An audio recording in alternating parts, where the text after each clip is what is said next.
Good evening, everyone. Namo Buddhaya. Very warm welcome to the Saturday evening regular Dhamma program.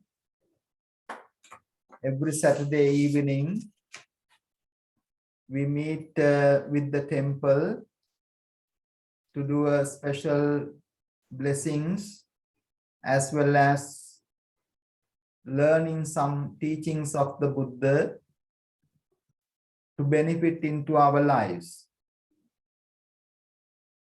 This Dhamma series of Dhamma talks we regularly hosting from lecture Dhammaniketana Buddhist Center. But during this 3 months, it's a very special because this is the Vasana season. During the Vasana season, the rainy retreat season, we have this Dhamma talks, series of Dhamma talks, which brings more meaning and power, blessings into our regular program. We have been hosting a series of Dhamma talks based on different discourses. This Dhamma series being reflected on Vasala Sutta, also known as Aggika Bharadwaja Sutta, or the discourse on Outcast. We take one gatha and reflect more in deeply. You all can take part in this great dana called Dhamma Dana. Dhamma Dana is the highest meritorious deed among all the meritorious deeds. So today, Dhamma Dana is being sponsored by Mrs. Nelum Jayatilaka, Mrs. Nadee Jayatilaka, also Mr. Savinda Gunawardana, daughter Lisara, son Akain, also Mrs. Gayani Jayatilaka, Mr. Sandaruwan Wijenayake and family. They would like to take this opportunity to remember their beloved father, grandfather, Mr. Jayatilaka Bandara, who passed away 13 years ago. So this is the 13th annual remembrance of merit transferring ceremony in loving memory of Mr. Jayatilaka Bandara. May he have this noble Dhamma Dana and may he attain supreme bliss of Nibbana. They would also like to remember all the departed relatives and all. May they equally benefit from these merits. May all departed relatives and friends attain supreme bliss of Nibbana. Also, they would like to extend the blessings to living parents and all in the family. May they all be well and happy. May they have the good health and protection from the blessings of this noble Dhamma Dana. Also, they would like to extend the blessings for the children to gain the good luck, good health, and all the success in their studies. May these blessings be with all in the community, those who are particularly joining with us, and may those blessings bring you all the protection, good health, and happiness. Bearing this in our hearts, we are going to start our Dhamma program by observing the precepts and paying our homage. After that, there will be a Sinhala Dhamma sermon. Then we'll have a Dhamma blessing, the Set Pirit, blessing chanting. After that, we'll have the English Dhamma sermon. To start our program, let us take the precepts. To observe the 5 precepts, please say Namo Tassa 3 times. Namo tassa bhagavato arahato samma sambuddhassa. Namo tassa bhagavato arahato samma sambuddhassa. Namo tassa bhagavato arahato samma sambuddhassa. Buddhaṃ saranam gacchāmi. Buddhaṃ saranam gacchāmi. Dhammaṃ saranam gacchāmi. Dhammam saranam gacchāmi. Sanghaṃ saranam gacchāmi. Sangham saranam gacchāmi. Dutiyampi buddhaṃ saranam gacchāmi. Dutiyampi buddhaṃ saranam gacchāmi. Dutiyampi dhammaṃ saranam gacchāmi. Dutiyampi dhammam saranam gacchāmi. Dutiyampi sangham saranam gacchāmi. Dutiyampi sangham saranam gacchāmi. Tatiyampi buddhaṃ saranam gacchāmi.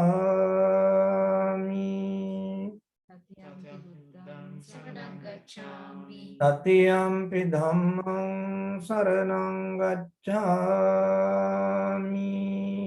Tatiyampi dhammam saranam gacchāmi. Tatiyampi sangham saranam gacchāmi. Tatiyampi sangham saranam gacchāmi. Pānātipātā vēramani sikkhapadam samadhiyāmi. Pānātipātā vēramani sikkhapadam samadhiyāmi. Adinādāna vēramani sikkhapadam samadhiyāmi.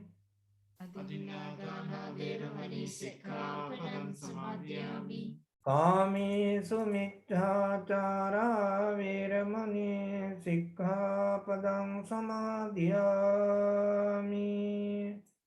Kāmesu miccācārā vēramani sikkhapadam samadhiyāmi. Musāvādā vēramani sikkhapadam samadhiyāmi. Musāvādā vēramani sikkhapadam samadhiyāmi.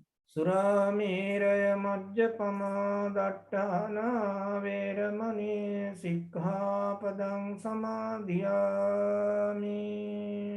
Suramere majjapamā daṭṭhāna vēramani sikkhapadam samadhiyāmi.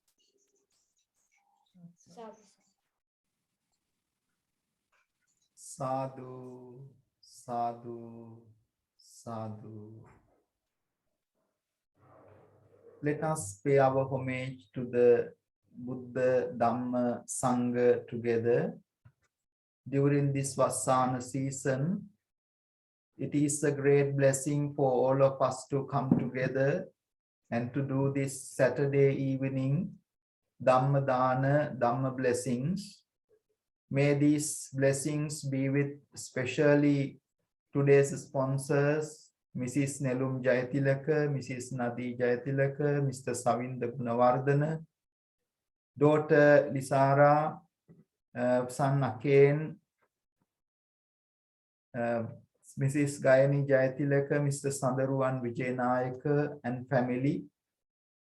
May the merits be with especially Mr. Jayatilaka Bandara, loving father who commemorate on this 13th year merit transferring remembrance ceremony. and may the blessings be with all in the devotees and their families. May they all be well and happy. Bearing this in our heart, we will pay our homage to the Buddha, Dhamma, Sangha together. හැමදෙනාම සමග එකට ගාථාවන් කියමි. මෙවස්සාන කාලයේ අපි හැමදෙනාටම උතුම් තුනුරුවන් ගුණ වන්දනා කිරීමේ ආශිර්වාදයෙන් සියලු යහපතම සැලසේවා කියන අදිෂ්ඨානය ඇති කරගෙන තුනුරුවන් වන්දනා කරමු. නමෝ තස්ස භගවතු අරහතෝ සම්මා සම්බුද්දස්ස නමෝ තස්ස භගවතු අරහතෝ සම්මා සම්බුද්දස්ස නමෝ තස්ස භගවතු අරහතෝ සම්මා සම්බුද්දස්ස ඉතිපිසෝ භගවා අරහං සම්මා සම්බුද්ධෝ විඤ්ඤාචරණ සම්පන්නෝ සුගතෝ ලෝකවිදෝ අනුත්තරෝ පුරිස ධම්ම සාරති සත්තා දේව මනුස්සානං බුද්ධෝ භගවාති බුද්ධං ජීවිතං යාව නිබ්බානං සරණං ගච්ඡාමි ස්වාක්ඛාතෝ භගවතා ධම්මෝ සම්දින්තිකෝ අකාලිකෝ ඒපස්සිකෝ නයිකෝ පච්චත්තං වේදිතම්බෝ විඤ්ඤෝයති ධම්මං ජීවිතං යාව නිම්මානං සරණං ගච්ඡාමි සුපටිපන්නෝ භගවතු ශාවක සංඝෝ උජුපටිපන්නෝ භගවතු ශාවක සංඝෝ ඥාය පටිපන්නෝ භගවතු ශාවක සංඝෝ සාමීචි පටිපන්නෝ භගවතු ශාවක සංඝෝ යතිදං චත්තාරි පුරිස යුගානි අට්ඨ පුරිස පුංගලා ඒස භගවතෝ ශාවක සංඝෝ ආහුනේයෝ පාහුනේයෝ දක්ඛිනේයෝ අංජලි කරණීයෝ අනුත්තරං පුඤ්ඤං කෙන්තං ලෝකස්සාති සංඝං ජීවිතං යාව නිම්මානං සරණං ගච්ඡාමි වන්දාමි චේතියං සම්බං සම්පඨානේසු පතින්තිතං සාරීරික ධාතු මහා බෝධිං බුද්ධ රූපං සකලං සදා යස්ස මූලේ නිසින්නෝව සබ්බාරි විජයං අකාන්තෝ සම්බං යුතං සන්තාවන්දේතං බෝධිපාදකං මේතේ මහා බෝධි ලෝකනාතේන පූජිතා අහං පිතේ නමස්සාමි බෝධි රාජානන්තුතේ ගන්නසාරප්පදිත්තේන දීපේන තමදංසිනා තිලෝක දීපං සම්බුද්ධං පූජයාමි තමෝනුදං ගන්ධ සම්භාර යුත්තේන දූපේනාහං සුගන්ධිනා පූජයේ පූජනීයන්තං පූජාවාජන මුත්තමං වන්න ගන්ධ ගුණෝපේතං ඒතං කුසුම සන්තතින් පූජයාමි මුනින්දස්ස සිරිපාද සරෝරුයෙන් පූජේමි බුද්ධං කුසුමේන නේන පුඤ්ඤේන මේතේන ලබාමි මොක්ඛං උප්පං මිලායාති අතායි ධම්මේ කායෝ තථායාති විනාශවං සුගන්ධං සීතලං කප්පං පසන්න මధుරං සුභං පානීය මේතං භගවා පටිගන්නාතු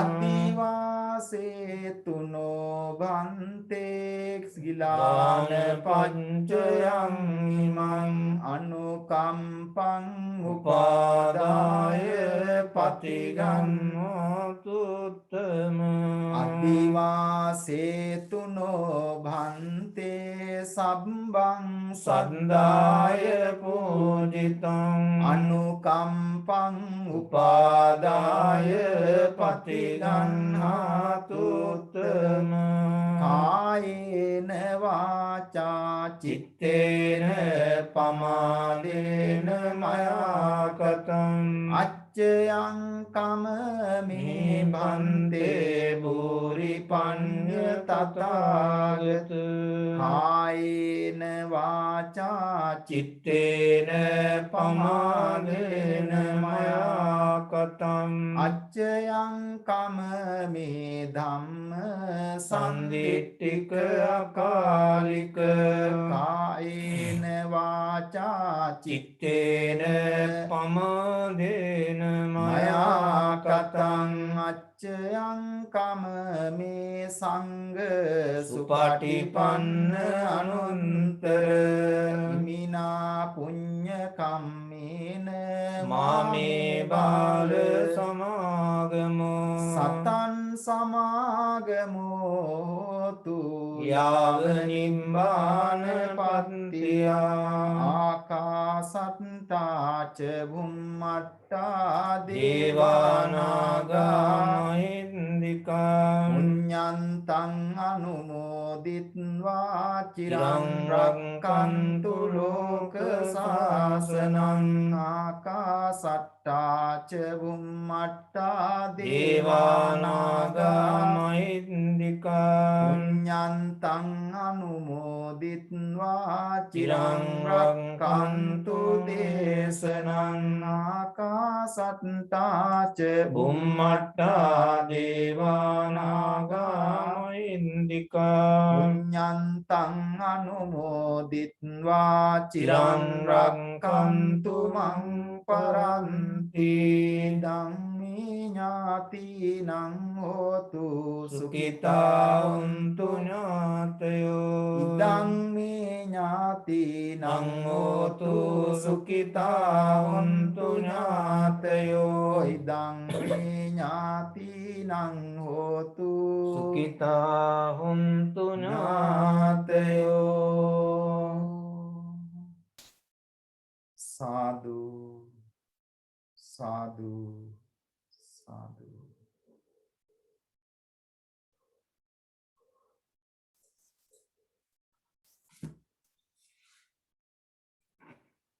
Now we are moving into our Sinhala Dhamma sermon that will take about 20 minutes. During that time, if there is anyone who do not understand the language, they can practice few minutes of meditation with the intention that listening to the Dhamma. We call Dhammanussati a form of meditation subject called Dhammanussati bhavana, meditation on listening to the Dhamma. After that, we'll continue our program in English.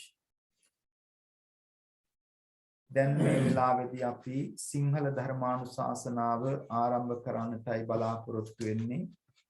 සෑම සෙනසුරාදා දිනයකම සවස lecture ධම්මනිකේතන බෞද්ධ මධ්‍යස්ථානයේ මගින් පවත්වන ධර්ම දාන පින්කමටයි අද දවසේ ඔබ අප හැමදෙනාම සම්බන්ධ වෙන්නේ.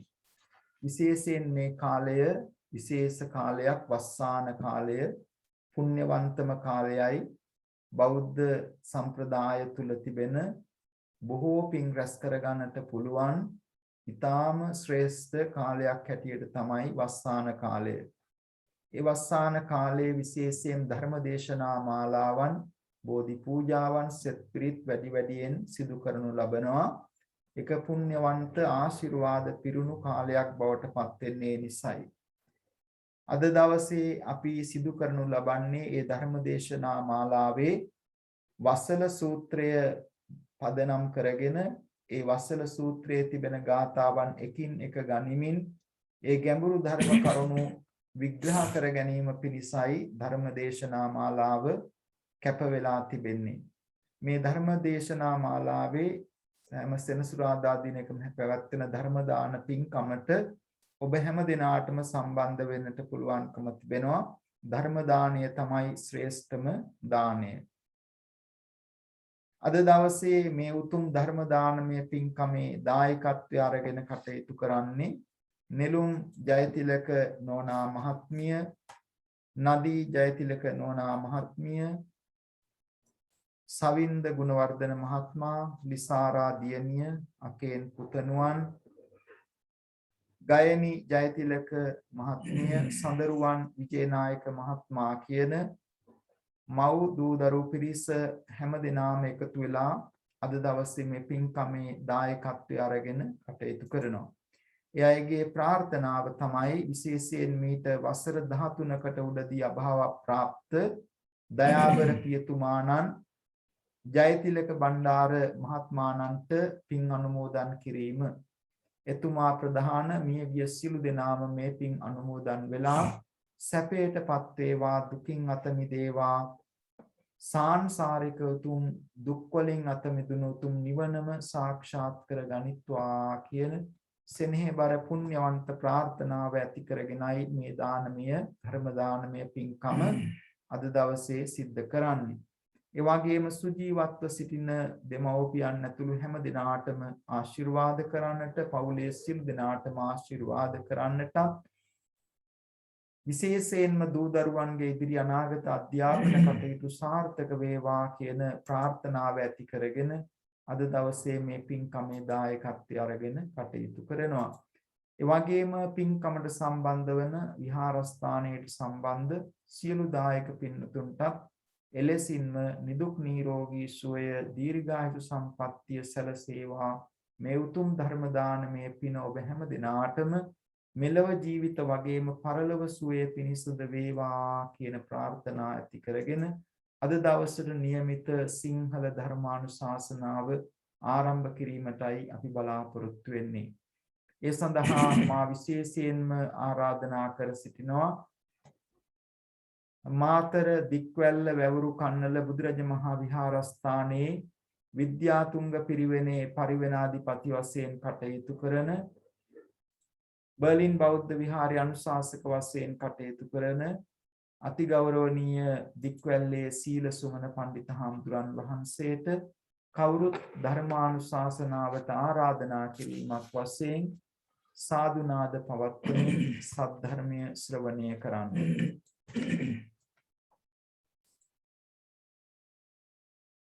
නමෝ තස් භගවතු අරහතෝ සම්මා සම්බුද්දස්ස යෝ අත්තං පුච්චිතෝ සන්තෝ අනත්ත මනුසාසති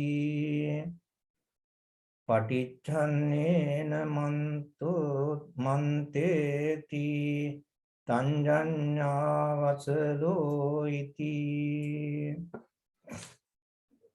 ගෞරවනීය ආම්දුරන් වහන්සේ දූ දරුවනි දෙමාපියනි වසල සූත්‍රයේ අදට නියමිත 11 වෙනි ගාථාවයි මම අතුරුකා කළේ මේ ගාථාවෙන් කියවෙන සරල අදහස තමයි යම් කෙනෙක් විචාරණ හැම දෙයක්ම නැත්නම් ප්‍රශ්න කරන හැම දෙයක්ම අනර්ථයක් ප්‍රකාශ කරනවා නම් අනර්ථයක් කියන්නේ වැඩකට නැති දෙයක් ප්‍රකාශ කරනවා නම් ඒ වගේම සැඟවීම් වශයෙන් යම් දේ කතා කරනවා නම් ඔහු වසලයේ කියන එකයි ඒ ගාථාවෙන් කියවෙන අදහස. යම් කෙනෙකුගෙන් දියුණුවට හේතු වන කාරණයක් ඇහුවම ඒ කාරණය හංගවලා අහිතවත් දෙයක් වැඩකට නැති දෙයක් පවසනවා නම් අන්නේ පුජ්‍යලයා වසල ගණයට වැටෙනවා කියන එකයි මේ ගාථාවෙන් කියන අදහස. ඉතින් මෙතෙන්දී ඒ වචනයෙන් සිදුවන වැරදි හතරක් අපේ ධර්මයේ දක්වනවා. බොරු කීම, කේලාම් කීම, පරුස වචන කීම, හිස් වචන කීම කියන මේ වැරදි හතර. ඊතර අහිතවත් දෙය කියන එකට සම්පප්පලාප වශයෙන් ගැන හිස් වචන කියන ඒ අකුසල කර්මයටත් වැටෙනවා. එහෙම නැත්නම් මුසාවාදය කියන බොරු කීමටත් වැටෙන්න පුළුවන්. අපේ ධර්මයේ උගන්වන්නේ ධම්මීමා කතා අරියෝවා තුන්හි භාවෝ කියලා. කෙනෙක් කතා කරනවා නම් ධාර්මික කතාවක්ම කරන්නේ නැත්නම් නිස්සද්දව ඉන්නේ කියන එක තමයි අපිට ධර්මයේ උගන්වන්නේ. ඒ ධාර්මික කතාවක් කරන්නේ නැත්නම් ඒ කතා ඉස් කතා ගණයටයි වැටෙන්නේ. ඒ නොකල යුතු කතාවන් 32ක් අපේ මන පොතේ දක්වලා තියෙනවා. දෙතිස් කතා කියලා. රාජ කතා, චෝර කතා, මහා මච්ච කතා කියලා රජවරුන් පිළිබඳව හොරුන් ගැන ඔය ආදී වශයෙන් නොකල යුතු කතා 32ක් ගැන දක්වනවා. ඒ වගේම කල යුතු කතාවන් 10ක් ගැන දක්වනවා. නිවනට අදාළ වෙන කතාවන් 10ක් ගැන දක්වලා තියෙනවා. ඉතින් මෙතෙන්දී විශේෂයෙන් බොරු කීම කියන එක මුසාවාදයේ කියන ගණයටයි මේ අහිතවත් දෙයක් අනර්ථ දෙයක් කතා කරනවා නම් අපි බොහෝ විට පුජ්‍යලේ කතා කරන්නේ මුසා කියන වචනේ තේරුම සිදු නො වූ අසත්‍ය වූ දෙයට තමයි මුසා කියලා කියන්නේ. වාද කියලා කියන්නේ එසේ සිදු නොවෙච්ච අසත්‍ය වූ ඒ වගේම සිදු වෙච්ච සත්‍ය වූ දෙයක් වශයෙන් හඟවන එකට තමයි වාද කියන වචنين අර්ථවත් කරන්නේ. මේ මුසාවාදයේ කියන එක නැත්තම් බොරු කීම අනුන් රවටන අදහසින් නැත්තම් ඒ කියන්න පෙර ආතුව ඒ කියන කොටත් මුසාවක් කියනවා නම් දැනම අන්නේ මුසාවාද පාප කර්මයට අහු වෙනවා. ඒ මුසාවාදය නැත්තම් බොරු කීම ආකාර 8කට සිද්ධ වෙන බව තමයි අපේ ධර්මයේ විස්තර කරලා තියෙන්නේ. පළවෙනි කාරණය තමයි අදිත්තං දිත්තං මේති. නොදැක්ක දේවල් දැක්ක වගේ කියනවා. ඒකත් බොරුවක් මුසාවාදයට අයිති වෙන දෙයක්. ඒ වගේම දිත්තං අදිත්තං මේති. දැක්ක දේවල් නොදැක්ක කියලා කියනවනම් ඒකත් මුසාවාදයට බොරු කීමට අයිති වෙනවා. ඒ වගේම අසුතං සුතං මේති. ඇහුවේ නැති දෙයක් ඇහුවා කියලා කියනවනම් ඒකත් බොරුව කියන එකට වැටෙනවා. ඒ වගේම සුතං අසුතං මේති. අහපු දෙයක් ඇහුවේ නැතිව කියලා කියනවනම් ඒකත් මුසාවාද පාප කර්මයට අයිති වෙනවා. ඒ වගේම අමුතං මුතං මේති. ගඳ සුවඳ නොවින්ද දෙයක් වින්දයි කියලා රස නොවින්දයි කියලා කියනවා නම් අන්නේ ස්පර්ශේ වින්දා කියන ගණයට වැටෙනවායි කියලා කියනවා නම් ඒක මුසාවාදයට වැටෙන්නේ. ඒ වගේ මුතං අමුතං මේති. ගඳ සුවඳ වින්ද දේවල් නොවින්දයි කියලා ඒ වින්දපු රස නොවින්දයි කියලා කියනවා නම් ඒකත් මුසාවාදයට වැටෙන්නේ. ඒ වගේම අවිඤ්ඤාතං විඤ්ඤාතං මේති. සිද්ධ නොවෙච්ච දෙයක් සිදු වුණායයි කියලා ප්‍රකාශ කරනවා නම් ඒකත් බොරුව කියන ගණයට වැටෙන්නේ. විඤ්ඤාතං අවිඤ්ඤාතං මේති. ඒ වගේම සිදු වෙච්ච දෙයක් සිදු නොවුයි කියලා කියනවා නම් අසත්‍ය දෙයක් සත්‍ය දෙයක් කියලා කියනවා නම් ඒ වගේම සත්‍ය දෙයක් අසත්‍ය දෙයක් කියලා කියනවා නම් නැත්නම් ලියනවා නම් නැත්නම් හස්ත විකාර ආදීන් හඟවනවා නම් අනේ සියල්ලම මුසාවාද ශික්ෂාපදයට නැත්නම් බොරු කීම කියන මේ ශික්ෂාපදයට වැටෙනවා. මේ මුසාවාදයේ කියන එක නැත්නම් බොරු කීම කියන එක සිද්ධ වෙන්නට අංග හතරක් සම්පූර්ණ වෙන්නට ඕනේ කියලා තමයි අපේ ධර්මයේ විස්තර කරලා තියෙන්නේ. පළවෙනි කාරණය තමයි කියන කාරණය මුසාවක් වීම බොරුවක් වීම. ඒ වගේම දෙවෙනි කාරණය තමයි අනිත් අය රවටන අදහසින් යමක් ප්‍රකාශ කරනවා නම් ඒකත් මුසාවාදයට වැටෙනවා. ඒ වගේම වචනයෙන් හරි ලියලා හරි හස්ත විකාර ආදීන් හරි උත්සාහ කරනවා නම් යම් දෙයක් ප්‍රකාශ කරන්න ඒකත් මුසාවාදයේ මේ පාපය සම්පූර්ණ වීමට හේතු වෙනවා.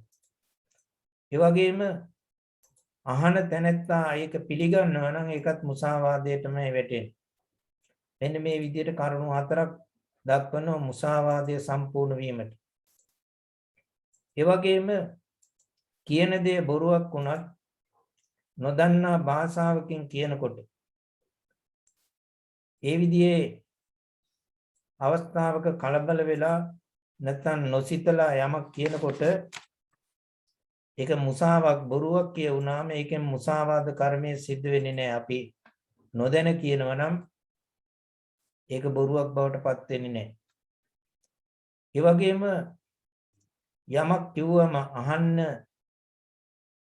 අහන පුජ්‍යලයා ඒක තේරුම් ගත්තේ නැති වුණාමත් මුසාවාදයේ ඒ ශික්ෂාපදයට වැටෙන්නේ නැහැ. ඒ බොරුව කියන පාප කර්මයට වැටෙන්නේ නැහැ.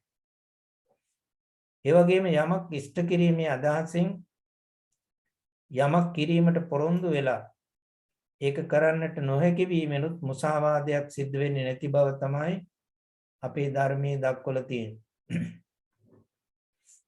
ඒ වගේම සිද්ධ කරන්නේ නැති අදහසින්ම බාර ගන්න කෙනෙකුට ඒ මොහොතේම මුසාවාදයේ සිද්ධ වෙනවා කියන එකයි දක්වලා තියෙන්නේ.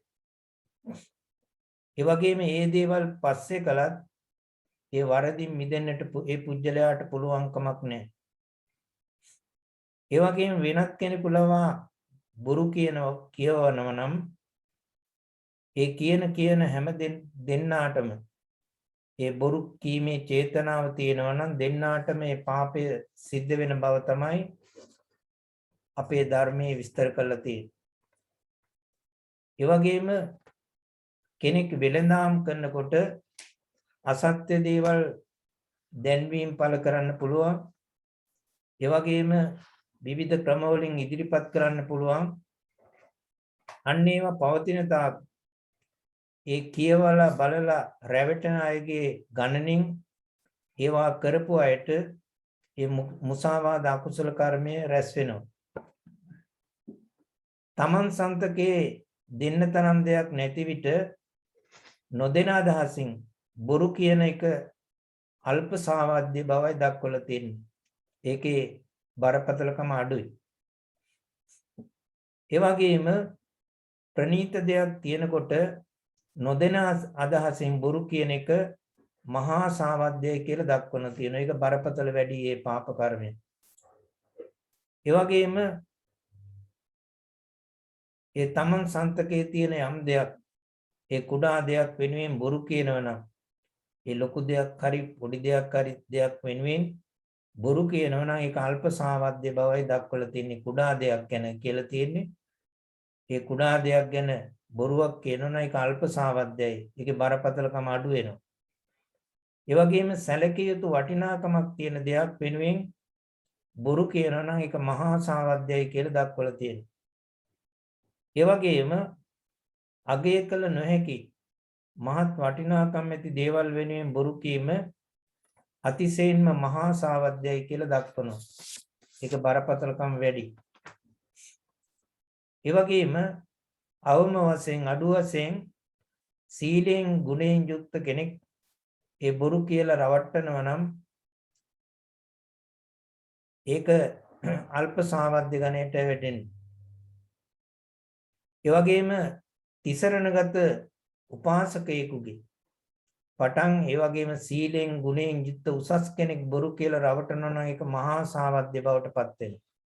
ඒ ගුණයෙන් සීලෙන් උසස් කෙනෙක් රැවටීම ඒක බරපතලයි. ඒ වගේම සෙල්ලමට අනෙක් අය රැවටීමේ අදහසින් කරන කියන දේවල් වලින් ඒවා අල්ප සාවද්‍ය ගණයට වැටෙනවා.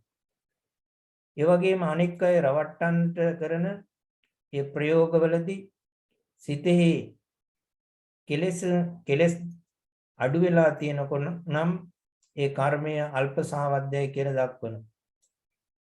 ඒ වගේම වැඩියෙන් යෙදීම අනුව තමයි ඒක මහා සාවද්‍ය බවට පත් වෙන්නේ. ඒ වගේම බොරු කියන පුජ්‍යලයා මේ ලෝකයේදීම නින්දාවට අපහාසයට පිළිකුලට ලක් වෙනවා. වෙනත් අයගේ පහර කෑමට වගේම රජ වරුන්ගේ දණ්ඩනාදියට දඬුවම් වලට ලක් වෙන්නටත් ඉඩ තියෙනවා. ඒ වගේම තමන්ගේ මව්පිය ඒ වගේම ගුරුවර ඥාතීන් ආදීන් වගේම වෙනත් අයගේ අවිශ්වාසයටත් ලක් වෙනවා මේ බොරු කියන පුජ්‍යලයා. මරණින් මත්තේ නරක ආදී ඉපදිලා අප්‍රමාණ කාලයක් අනේක විද දුක් විඳින්නට එවැනි පුජ්‍යලයන්ට හේතු වෙනවා. ඒ නිසා මුසාවාදය නරක ආදී නැත්නම් අපායවල අප්‍රමාණ දුක් විඳින්නටත් ඊට පස්සේ പ്രേත ලෝකයේ ඉපදිලා අනේක කාලයක් අප්‍රමාණ දුක් විඳින්නටත් සිද්ධ වෙන බව තමයි අපේ ධර්මයේ දක්වන්නේ. ඒ වගේම ඒකෙන් චුත වෙලා තිරිසංගත පුජ්‍යලෙක් බවට පත් වෙලා අප්‍රමාණ කාලයක් දුක් විඳින්නට සිද්ධ වෙනවා. මෙන්න මේ විදිහට අනන්ත කාලයක් අපාගත වෙලා ඒන් මනුෂ්‍යාත්ම භාවයක් ලැබුවත් ඒ අකුසලයන්ගේ විපාක වශයෙන් සිය දහස් ගණන් ජාතිවලදී නොකල වැරදි වලට හසු වෙලා නිന്ദා අපහාසයන්ට ලක් වෙනවා. ඒ වගේම දඬුවම් විඳින්නට සිද්ධ වෙනවා. ඒ වගේම අනුවණයන් වෙනවා. දුක්පතුන් වෙනවා. ගොතගාමින් කතා කරන පුජ්‍යලයන් බවට පත් වෙනවා. ඒ වගේම ගොළුවන් ඒ මුඛ දුර්ගන්ධය හමන පුජ්‍යලයන් බවට අශෝභන දත්තයන් බවට ඒ වගේම මුඛ රෝග දන්ත රෝග ඒ කල් නොපවතින දත්තයන් විරූප වූ ශරීර වර්ණ ඇත්තන් බවට පත් වෙනවායි කියලා තමයි අපේ ධර්මයේ දක්වලා තියෙන්නේ. ඒ වගේම නිවසක ගමක රැකියා ආයතනයක ඒ රටක නායකත්වයට පත් වුණත් අන්‍යයන් ඔහුගේ කීම අහන්නේ නැහැ, විශ්වාසයක් තියන්නේ නැහැ. බොරු කියන පුජ්‍යලයා කරන්න බැරි ඒ බොරු කියන පුජ්‍යලයාට කරන්න බැරි පාපයක් නැtei කියන එක තමයි අපේ ධර්මයේ උගන්වලා තියෙන්නේ. ඒ බොහෝ අකුසලයන්ට මේ බොරු කීම මුල් වෙන පාප ක්‍රියාවක් හැටියට පාප ධර්මයක් හැටියටයි දක්වලා තියෙන්නේ. ඒ වගේම ඒ නිර්වාණයට යන මාර්ගයේ සත්‍ය පදනම් කරගත් දෙයක් හැටියට තමයි අපේ ධර්මයෙන් උගන්වන්නේ. ඒ නිසා මේ බාධක ධර්ම අතර ඒ නිර්වාණයට බාධක ධර්මයන් අතර අසත්‍ය වූ බොරුව කියන එක බලවත්ම දෙයක් ඇටියටයි දක්වන්නේ. ඒ නිසා ඒ බොරු කීමෙන් වැළකීලා ඒ වගේම හිස් වචන කතා කිරීමෙන් වැළකීලා සත්‍යවාදීව ඒ තමන්ගේ කටයුතු වල යෙදීමෙන් තමන්ටත් අන්‍යයන්ටත් සියලු යහපත උදා කර ගන්නට හැකි වෙනවා නම් ඒක මෙලොව ජීවිතයත් පරලොව ජීවිතයත් යහපත් කර ගැනීමට හේතුවක් වෙන බව මේ අනුව අපට පැහැදිලි කර ගන්න පුළුවන්. හැම දිනාටම තෙරුවන් සරණයි. සාදු සාදු සාදු. අප කෙරෙහි අනුකම්පාවෙන් අද දිනයට નિયમિત ඒ උතුම් ධර්ම දේශනාම පවත්වනු ලැබුවේ මාතර දික්වැල්ල වැවුරු කන්නල බුදුරජ මහ විහාරස්ථානයේ විද්‍යාතුංග පිරිවෙනේ පරිවෙනාධිපති වශයෙන් කටයුතු කළ ජර්මනියේ බර්ලින් බෞද්ධ විහාරයේ අනුශාසක වශයෙන් කටයුතු කරන අතිගෞරවනීය දික්වැල්ලේ සීලසුමන පඬිත හාමුදුරන් වහන්සේ අද දවසට નિયમિત ධර්ම දේශනා මාලාවේ වසල සූත්‍රයේ 11 වන ගාථාව පදනම් කරගෙන බොරුවේ තියෙන විපාක සත්‍යවාදී භවයේ තියෙන ආනිසංස පැහැදිලි කරමින් අද දවසේ අපි හැම දිනාටම වචනයෙන් රැස් කරගත ඇති කුසල් අප්‍රමාණ කුසල් සමුදාය වචනයෙන් අපේ ජීවිතයට රැස් වෙන්නට පුළුවන් අකුසල් ප්‍රමාණය පිළිබඳ අවබෝධයක් ඇති කර ගැනීම තුලින් සසර විමුක්තියක් සාක්ෂාත් කරගන්නට පුළුවන් බව පැහැදිලි කරමින් ඒ උතුම් ධර්ම දේශනාව අප කෙරෙහි අනුකම්පාවෙන් සිදු කළ උන්වහන්සේට මේ උතුම් ආශිර්වාදයේ බලයෙන් නිදුක් නිරෝගී භාවයේ සැලසේවා සියලු ශාසනික කටයුතු ඉෂ්ට සිද්ධ වේවා කියලා සාදු කියලා ප්‍රාර්ථනා කරනවා. අද දවසේ පින්කමේ දායකත්වය අරගෙන කටයුතු කරන්නේ නෙළුම් ජයතිලක මෑණියන්, නදී ජයතිලක නෝනා මහත්මිය, සවින්ද ගුණවර්ධන මහත්මයා, ලිසාරා දියණිය, අකේන් පුතණුවන්, ගයනි ජයතිලක මහත්මිය, සඳරුවන් විජේනායක මහත්මයා ඇතුළු පවුලේ සියලු දෙනාම විශේෂයෙන් මීට වසර 13කට උඩදී අභාව ප්‍රාප්ත දයාබර ස්වාමි පුරුෂයාණන්, දයාබර පියතුමාණන්, ජයතිලක බණ්ඩාර මහත්මාණන්ට පුණ්‍යානුමෝදනා කිරීම පිණිසයි මේ උතුම් පින්කම සිදු කරනු ලබන්නේ. ඒ වගේම මිය පරලොව ගිය සියලු ඥාතීන්ට පින් අනුමෝදන් කිරීමටත් මේ පින්කම තුලින් බලාපොරොත්තු වෙනවා. ඒ සෑම දිනාටම උතුම් නිවන් සුවයමත් වේවා කියලා ප්‍රාර්ථනා කරනවා. පවුලේ සියලු දෙනාටම ආශිර්වාද කිරීමටත් දරුවන්ගේ ඉදිරි අනාගත අධ්‍යාපන කටයුතු වලට ආශිර්වාද කිරීමත් සම්බන්ධ වන සියලුම දෙනාට ආශිර්වාද කිරීමටත් මේ පින්කම තුලින් බලාපොරොත්තු වෙනවා. මේ උතුම් ධර්ම දේශනාවේ ආශිර්වාදයෙන් ඒ සෑම දෙනාගේම උතුම් බලාපොරොත්තු ප්‍රාර්ථනා ඉෂ්ට සිද්ධ වේවා කියලා මේ වෙලාවේදී ප්‍රාර්ථනා කරමින් අපි සිංහල ධර්මානුශාසනාව අවසන් කරනු ලබනවා. ඊළඟට සෙත් පිරිත් දේශනාව සිදු කරනු ලබනවා. Now we are moving into our chanting of blessings. Namo tassa bhagavato arahato samma sambuddhassa. Namo tassa bhagavato arahato samma sambuddhassa. Namo tassa bhagavato arahato samma sambuddhassa. Evaං me sutaං ekam samayam bhagavā sāvat තියං විහෙරති 제තවනේ අනාථ පිණ්ඩිකස්ස ආරාමේ අතකෝ භගවා පුම්බන්න සමයං නිවාසෙත්වා පන්ත චීවර මාදාය සාවන්තියං පිණ්ඩාය පාවිසේතේන කෝපන සමයේන අග්ගික භාරං රාජස්ස බ්‍රාහ්මනස්ස නිවේසනේ අග්ගි පංජලිතෝති ආහුති පංගහිතා අතකෝ භගවා සාවත්තියං සපදානං පිණ්ඩාය චරමානෝ යේන අග්ගික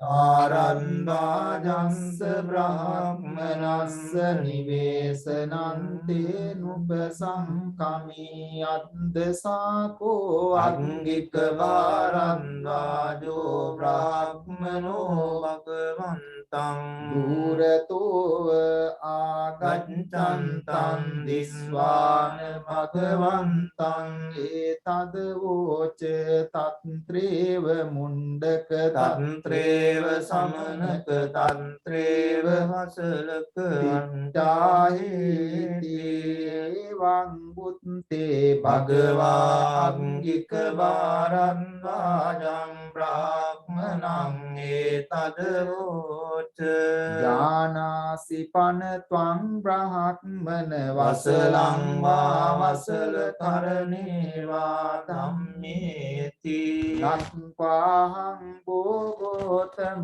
ජානාමි වසලං වා වසල කරණේ වා ධම්මේ සාදු මේ භවං ගෝතමෝ තථා ධම්මං දේසේතු යතහං ජානීයං වසලං වා වසල කරණේ වා ධම්මේති තේනහි බ්‍රාහ්මන සුනායි සාදුකම් මනසිකරෝයි භාසිස්සාමීති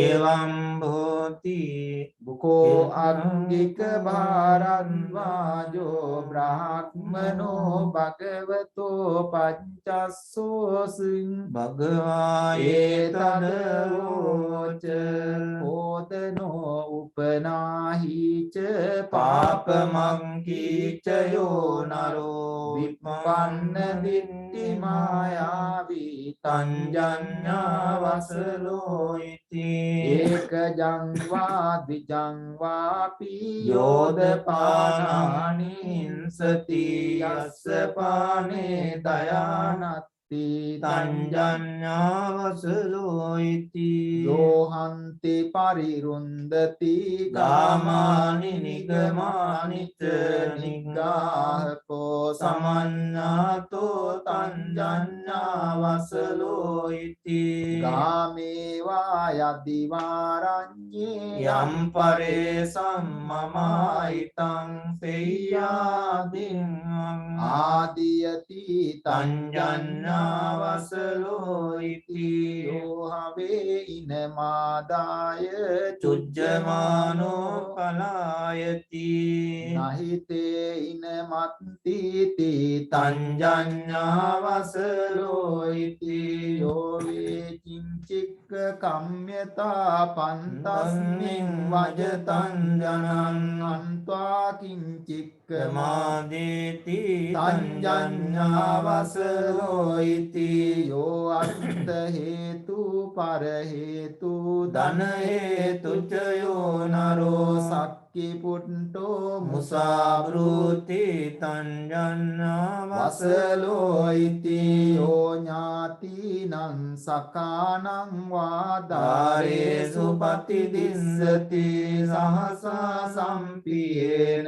වා තංජඤ්ඤාවසලෝ ඉති යෝ මාතරං වා පිතරං වා ජින්නකං ගත යොම්බනං බහුසන්තෝන භරත විහෙරති තංජඤ්ඤා වසලෝ ඉති යෝ මාතරං වා පිතරං වා භාතරං භගිනින් සසුං අන්තිරෝසේති වාචාය තංජඤ්ඤා වසලෝ ඉති යෝ අත්තං පුච්චිතෝ සන්තෝ අනත්ත මනුසාසති පටිච්චන්නේන මන්තේති තංජඤ්ඤා වසලෝ ඉති යෝ කත්වා පාපකං කම්මං මාමඤ්ඤඤ්ඤාති ඉච්ඡති යෝ පටිච්චන්න කම්මන්තෝ තංජඤ්ඤා වසලෝ ඉති යෝ වේ පරකුලං ගන්්වා බුත්තාන සුවිභෝජනං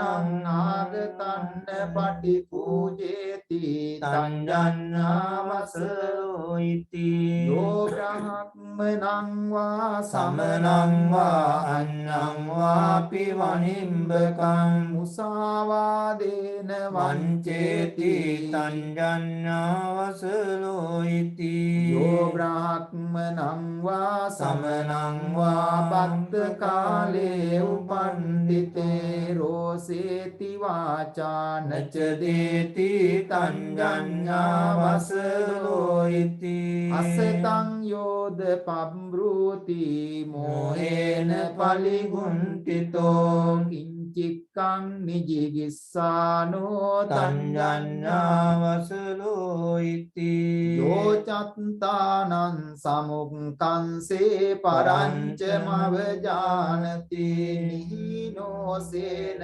මානේන තංජඤ්ඤා වසලෝ ඉති රෝසකෝ කදරියෝච පාපිච්චෝ මච්චරී සටෝ අහිරිකෝ අනොත්තම්පි තංජඤ්ඤා වසලෝ ඉති යෝ බුද්ධං පරිභාසති අතවා තස්ස ශාවකං පරිභාජං ගාට්ටං වා තංජඤ්ඤා වසලෝ ඉති යෝ වේ අනරහා සන්තෝ අරහං පටිජානති චෝරෝ සම්බ්‍රක්මකේ ලෝකේ ඒසකෝ වසලාදමෝ ඒති කෝ වසලා වුත්තා මයාවෝ යේ පකාසිතාන චඤ්ඤා වසලෝ තීන ජච්ඡාෝති බ්‍රාහ්මනෝ කම්මනා වසලෝ හෝති කම්මනා හෝති බ්‍රාහ්මනෝ තදම්නාපි විජානාත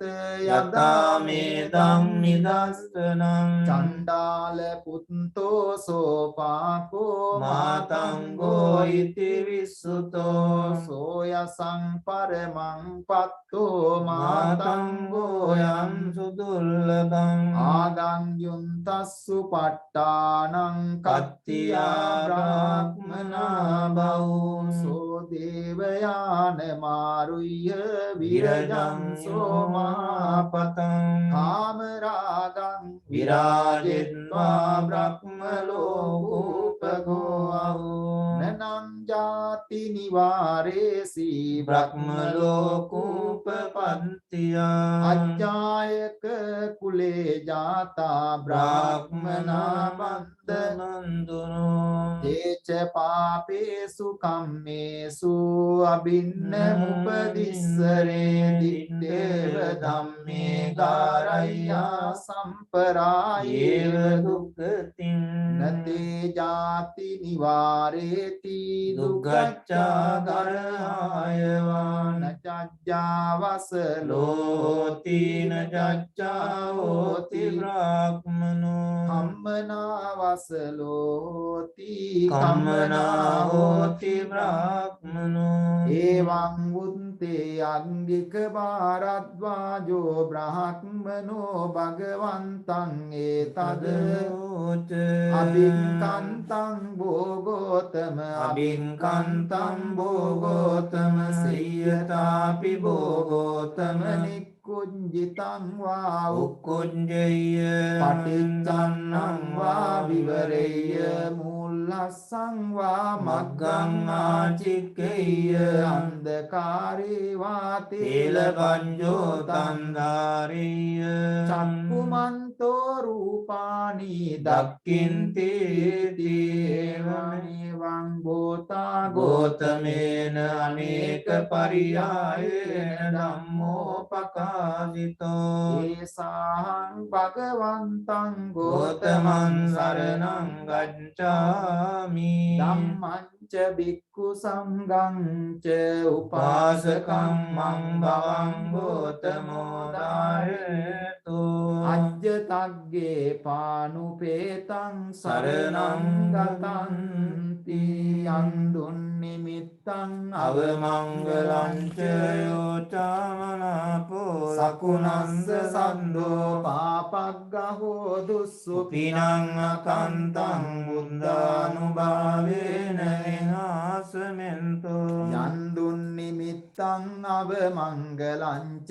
යෝචාමනාපෝ සකුණස්ස සන්தோ පාපග්ගහෝ සුපිනං දුස්සුපිනං අකන්තං ධම්මානුභාවේන විනාශමෙන්තෝ යන්දුන් නිමිත්තං භව මංගලං ච යෝචාමනාපෝ සකුණස්ස සන්தோ පාපග්ගහෝ සුපිනං දුස්සුපිනං අකන්තං සංඝානුභාවේන විනාශමෙන්තෝ දුක්ඛප්පත්තාච නිදුක්ඛා භයං පත්තාච නිබ්බයං සෝකප්පත්තාච නිස්සෝකා හන්තු සම්මේ විපානිනෝ සබ්බේ බුද්ධා බලප්පත්තා පච්චේකානං ච අම්බලං අරහන්තානං ච තේජේන රක්ඛං බන්ධාමි සම්බසෝ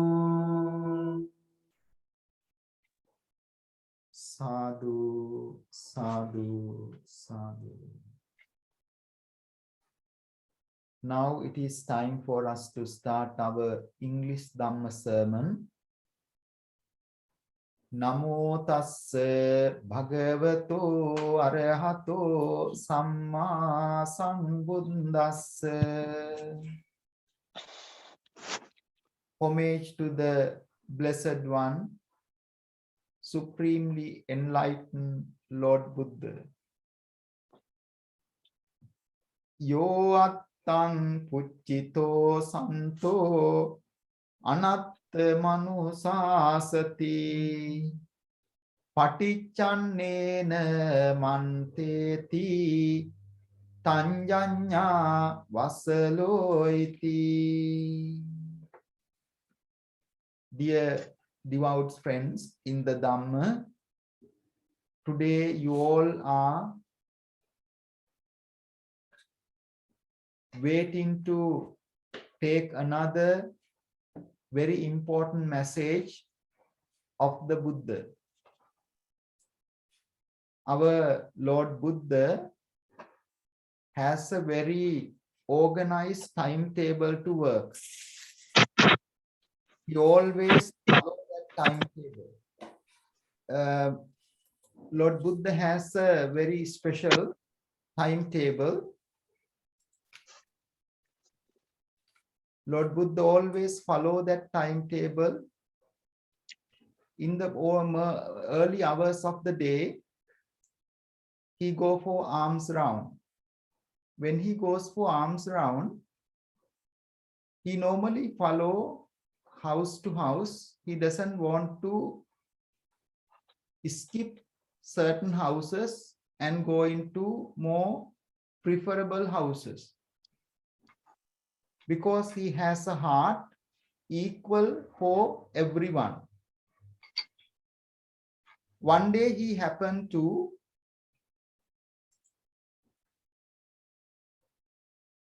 go to a house, and that gentleman was following a different religion. He set a fire and start praying. When he saw Buddha coming, he was very upset.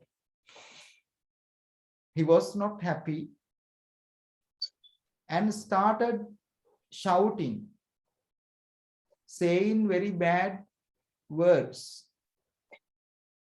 The one of the very aggressive, very abusive, very immoral word that can use is called Vasala. The simple meaning of that Vasala is called outcast.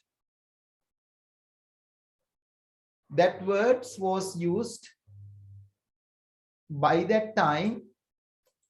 People they thought were born into lower families.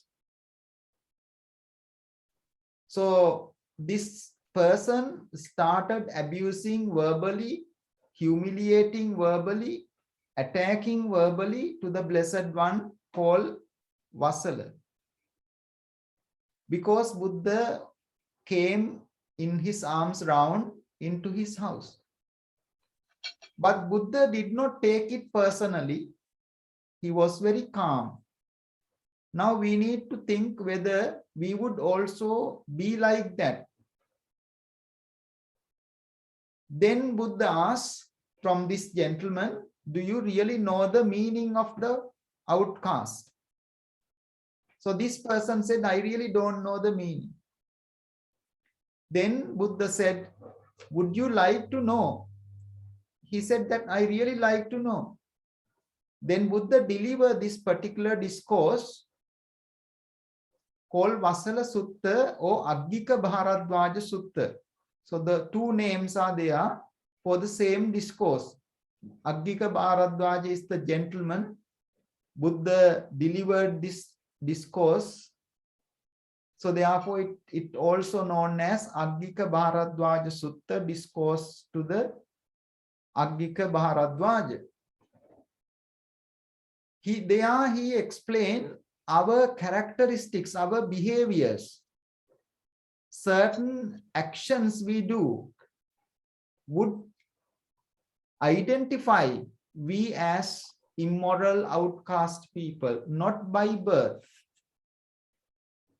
Then he was explaining very interesting about 27 factors that we need to take very seriously. If we do those things, those are very damaging, also downcasting characteristics.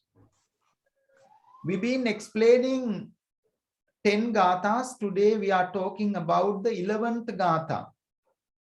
This is very interesting. Certain things we are discussing here, we don't really hear quite often in detail as well as a form of highlighted manner.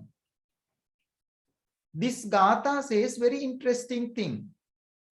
This gatha says, Yo attang pucchito santo. If somebody asks something,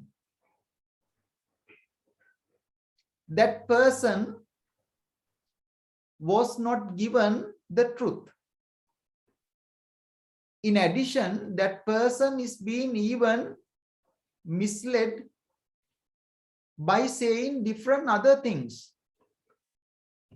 Such person is not an honest person, Buddha said. Therefore, such person is an outcast. We can't trust that person. That person really does not do a good thing intentionally to others. When someone else, through maybe faith or because that person trusts that person, ask a question or seek an advice, maybe on moral or spiritual matter, or maybe something for the progress of life. Maybe in an exam, somebody asks, what is the true answer? Even though that person knows the answer, if that person give a wrong answer because that person doesn't want the other person to pass the exam. So this person advised to the contrary, that will lead to harmful and destructive consequences. Buddha said that is a characteristics of an outcast.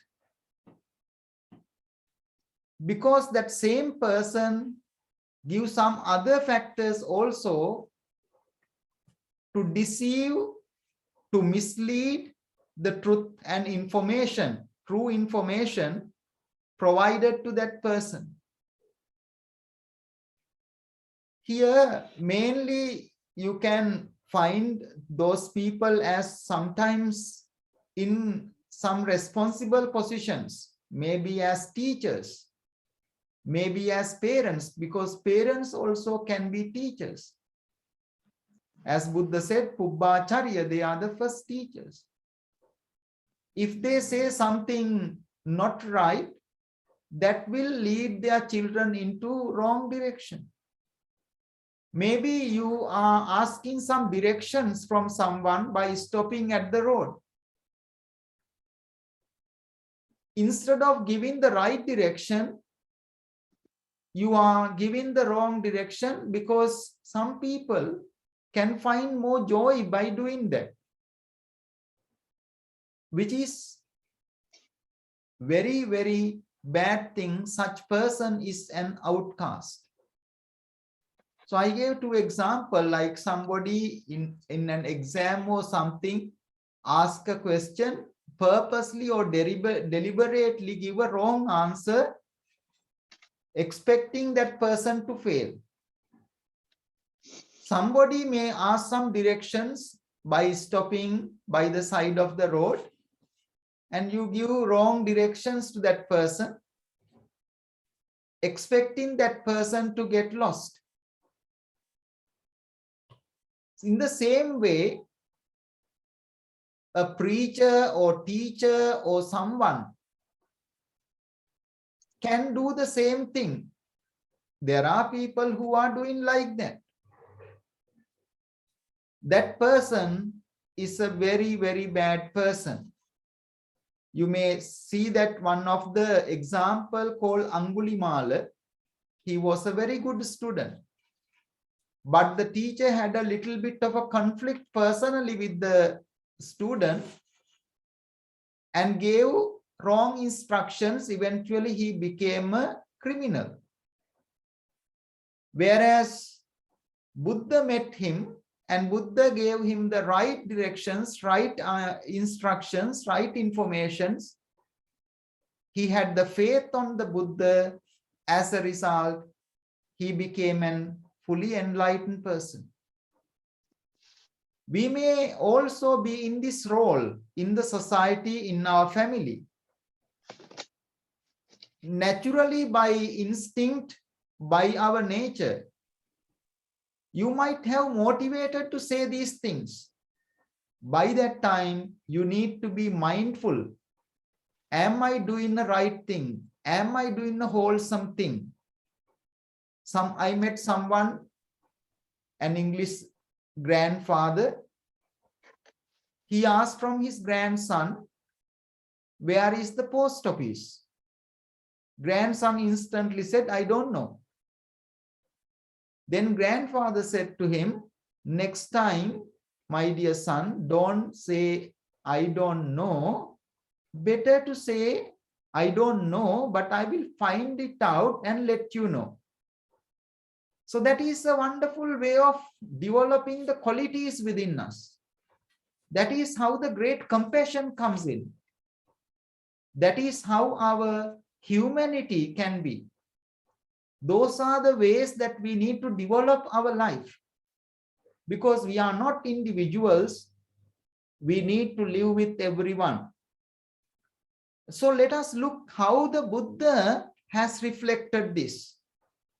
Like this gentleman was abusing the Lord Buddha, Buddha explained to this person who is really an outcast by saying those are the characteristics if someone does like that. At the end of the discourse, these are the words that person said.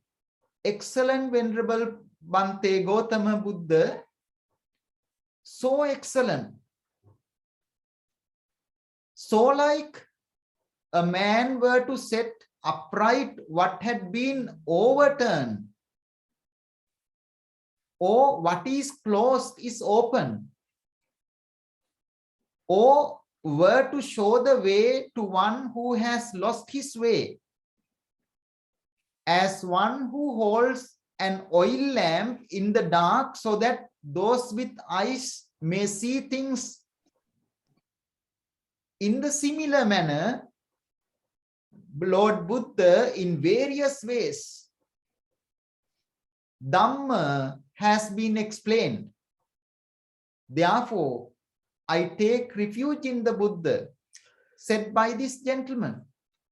You can see Buddha could have been certainly not reveal the truth and give the right information, but by having that honest and open, truthful information, this person was so overwhelmed. Therefore, our Lord Buddha, because of not fall into such misleading person, he was called Magganyu. Magganyu means one who know the path. Maggakai, one who tell the right way. Maggajina, conquer of the path. So those are the words used to the Buddha, because Buddha has always explained things, never keep any secrets. What he know, we call Guru Musti, which means secrets that he or she does not reveal to the others, thinking that would be a disadvantage for the person. Therefore, Buddha is also called Yatavadi Tathakari. This is a wonderful, another good quality that we can take into ourselves. If you say something, you do it. You say something that you do. So that is what we call Yatavadi Tathakari. Don't say things that you can't do. Say things that you can do. If you say something, you do it. And if you do something, you say it. So that is what the great example of a good person, good teacher, who has the great compassion, great wisdom, great patience. In the society, Buddha said that there are 4 types of people in understanding manner. When somebody says something, that person instantly understands. Some people need few times to understand. So we have to repeat for that person 1 or 2 or more times for that person to understand. That's the second person. Third person need not only few times, many times that person need to be repeatedly say to understand something. Like the last person, even though that person repeatedly listen for the whole life, that person never understand. So there are 4 people that when someone says something, understand. One person instantly understand. Once something said, that person understand it. Second person need at least 1 or few times. Then that person takes it, gets it. Third person needs many times, not only 1 or few times, many times repeatedly say to understand that. The last person, even though you say it for lifetime, that person doesn't understand about it.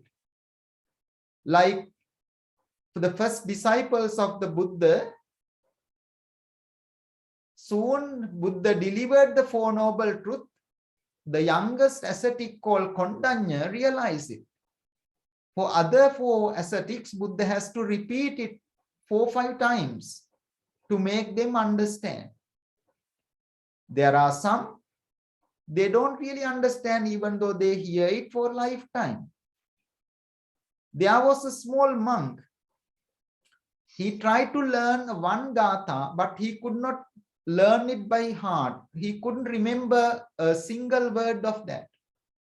So he was kind of expelled by the other monk, saying that he is not worth to be in the temple. Then Buddha used a different techniques for him to understand that. So this explained that when somebody came into your refuge, ask something, that you are not being misled, that you are being skillful for that person to get into the right path. If that person does not do that, that person does not have the attitudes, that person does not have the skills to be a great person. Like Kisa Gotami, one of the lady who lost so many people in her life, and especially the baby. She lost her baby and she went very, very sad and upset, came to the Buddha, and Buddha was very kindly explained to her to find a handful of mustard seeds, and she was so happy. She stood instantly and tried to find it, and then Buddha forced her and said, I need seeds from a house that no one has died. So she went from house to house. Everybody offered her the medicine, but then everyone said that in my house someone passed away. By hearing that, this lady understood the death is common to all of us. So you can see how the Blessed One, the Lord Buddha, guide the people not to go into wrong directions. You know, there are even some countries when people go into trouble, maybe illnesses, maybe some family problems, they go into certain spiritual people or certain healing places, and they know what they are doing is not right for some advantages. They do not say the truth. They try to kind of make the advantage of that crisis of the person and make a living even from that, which is the characteristics Buddha tried to explain in this gatha as a akusal, unwholesome thing. When Buddha explained things, he explained in 4 purposes.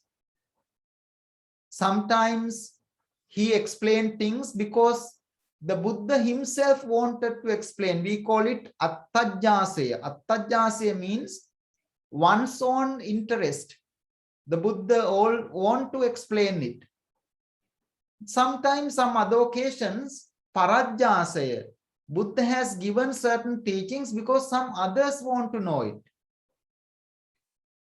Then another occasion, Buddha has delivered some teachings because someone has asked a question. We call it pucchavasika. The last one, by taking a situation, Buddha has explained the Dhamma, that is called attupattika.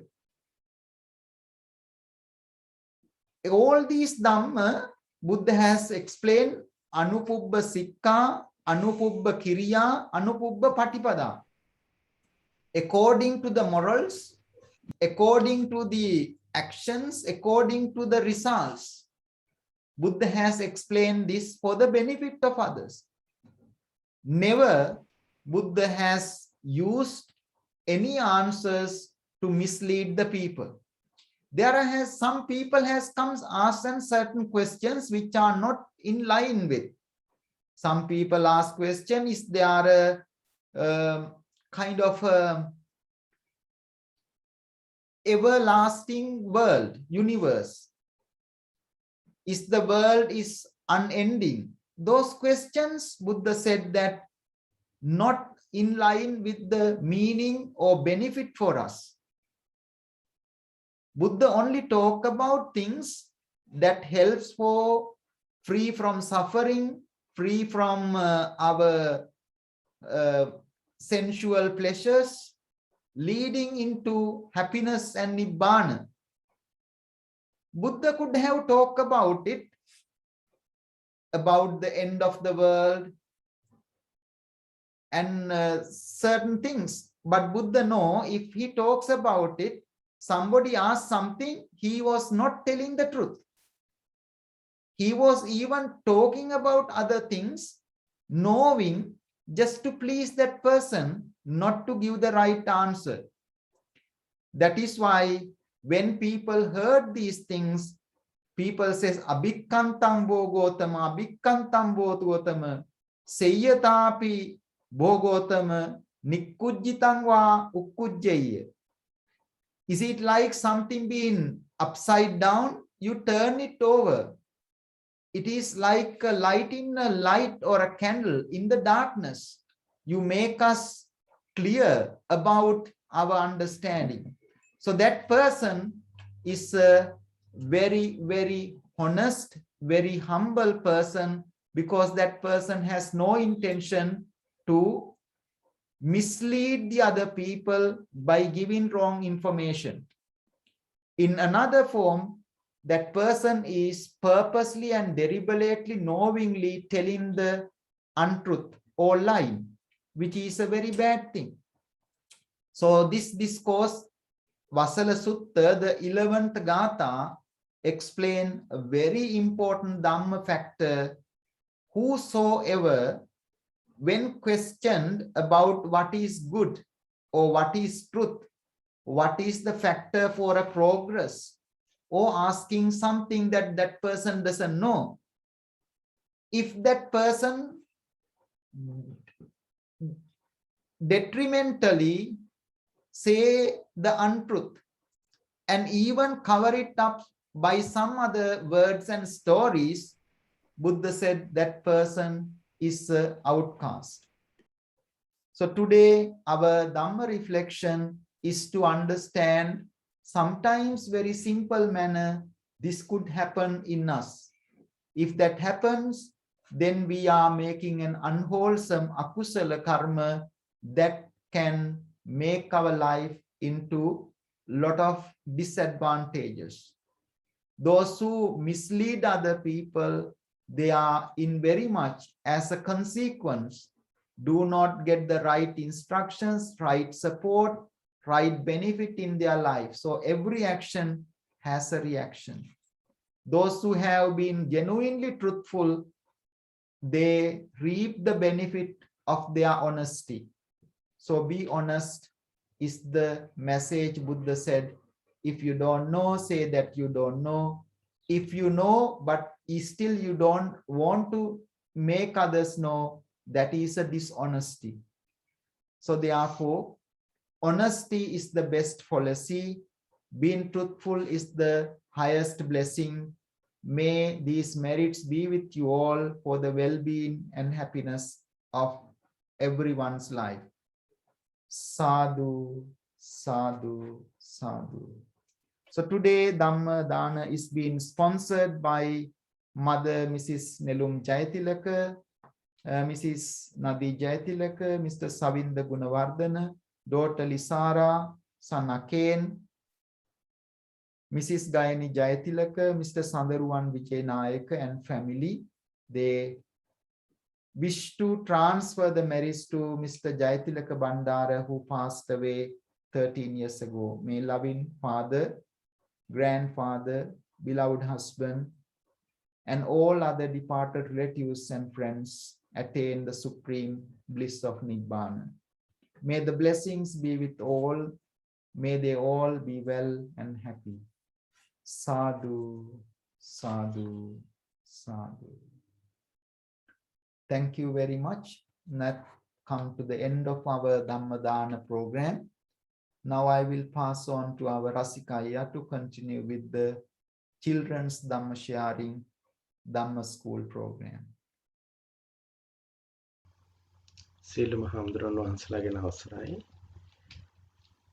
තෙරුවන් සරණයි සියලු දෙනාටම. Good evening to all of you. So we learned today the 11th Gatha in Vasala Sutta. Another very important lesson for all of us, particularly for children. And that is being honest. When you talk to someone, be honest. How do you be honest? By telling the truth. Very simple. But there are people, when you questioned for good, about good, they mislead you by giving wrong information. They talk about what is detrimental, and in a very evasive manner too. And Buddha said, if you come across such a person, know him as an outcast. So both Hamduru explained to us in detail what are the consequences of being an outcast in this manner.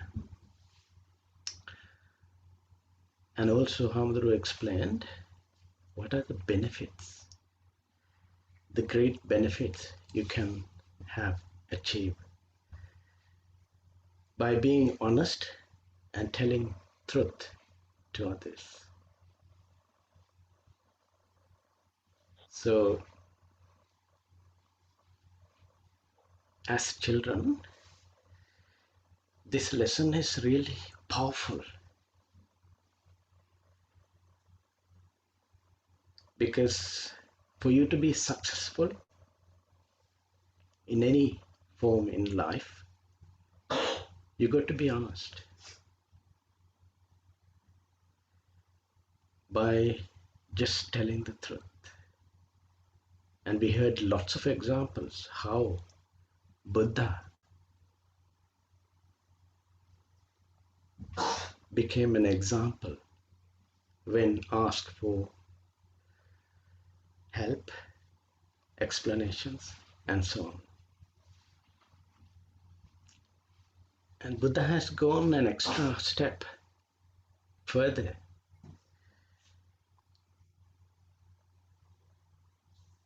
And Hamdur explained that if someone comes to you and asks for help, expecting the truth,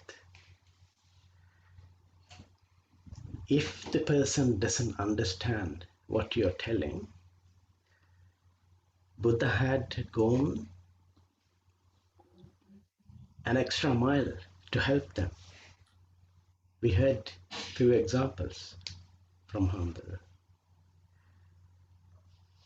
By understanding their knowledge, the level of understanding, Buddha took the right decision to make them understand in various ways.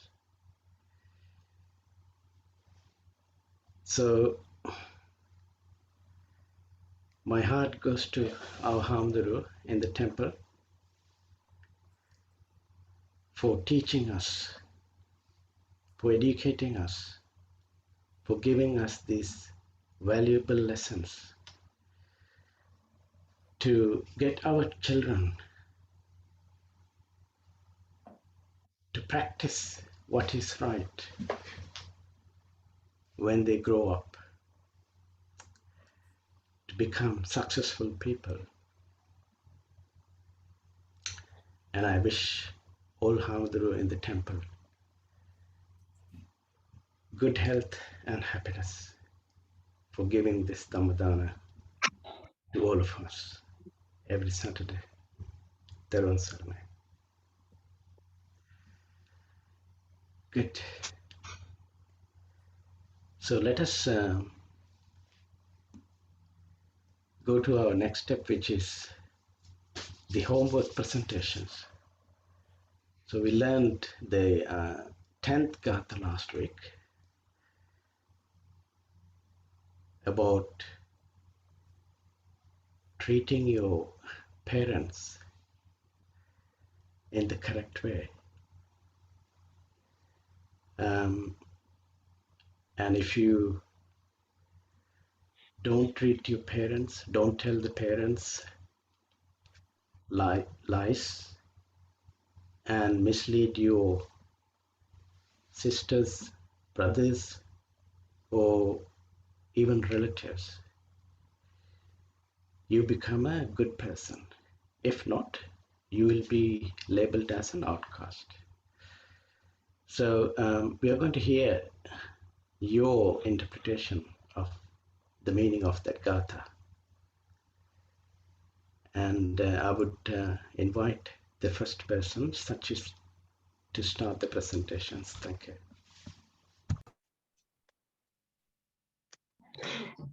Sanai. Today I'll be talking about the 10th Gatha of Vasala Sutta. Yomatama Pitama Batalam Baginim Sasum Hanti Dosati Vajaya Tamjanya Vasalurji. There are complaints and a noise using harsh speech, right? Family and friends and sisters or relatives can be known as an outcast. In the 9th Gatha, it is said that anyone who doesn't take care of their parents is known as an outcast. This is the same is true for the rest of the family. Taking care of ill people is important, and especially your relatives. Not taking care of them can be seen as cruel, not only to their parents, but to the entire family and relatives, including in-laws. And this is a characteristic of an outcast. The cruelty is physical, verbal, and psychological, and it takes place regularly in present society. And therefore, it should have taken place in the Buddha too.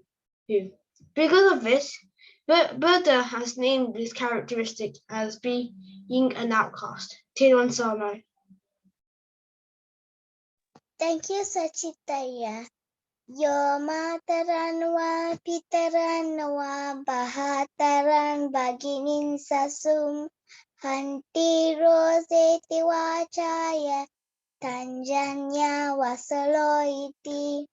Meaning of this stanza is, whosoever strikes and annoys by harsh, strong speech, mother, father, brother, sister, or mother-in-law, or father-in-law, know him as an outcast. Terawan Saranai.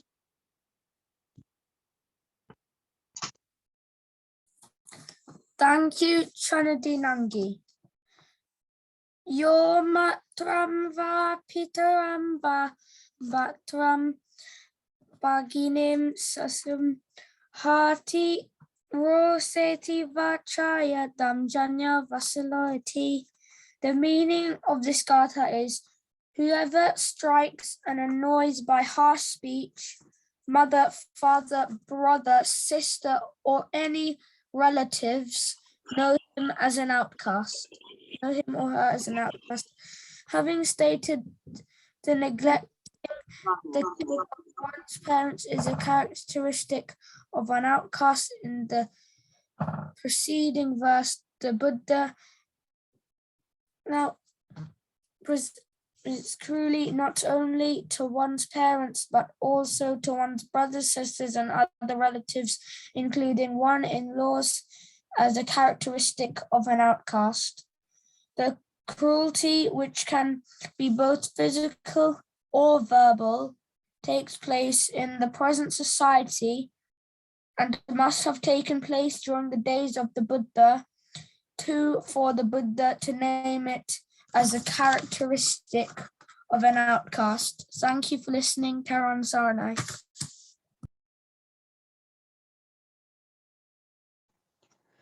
Thank you. In the Vasala Sutta, Lord Buddha described how to identify and the feature of an outcast.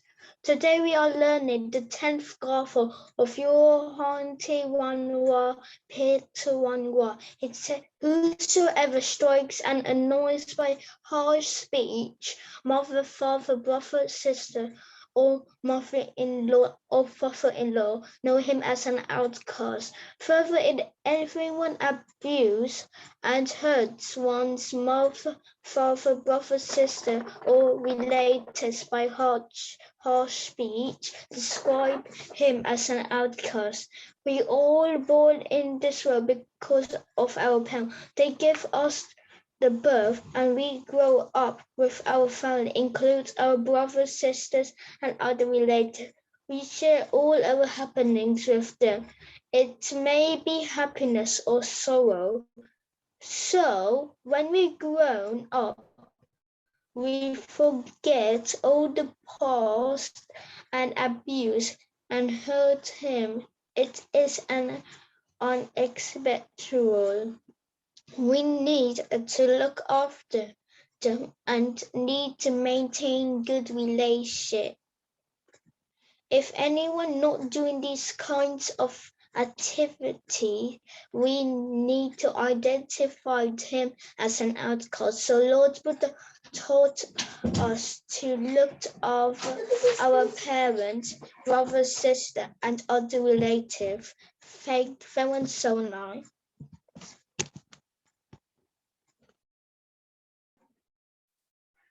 Hello everyone, today I'm going to talk about the 10th gātha of Vasala Sutra. Yo matavam va pitavam va bhatavam bhaginin sasun hanti vozeti vachaya tam janya vasalo iti. A person may become an outcast if he or she strikes or irritates by harsh speech to one's parents, siblings, or other relatives. This is similar to the term filial piety. It just means the complete opposite. Thank you for listening, everyone. Delwan Saranai.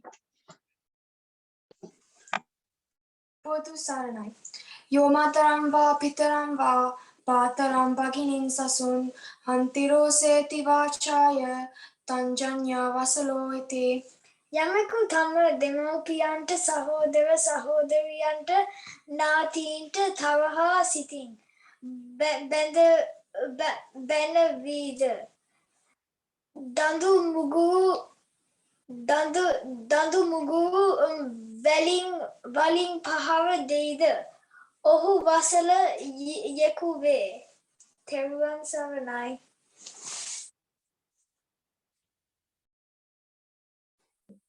Thank you, Dinithi and Kaveen Mandi. Yo mataram va pitaram va bhataram bhaginim sasun hanti rosati vachaya tanjanya vasalo iti.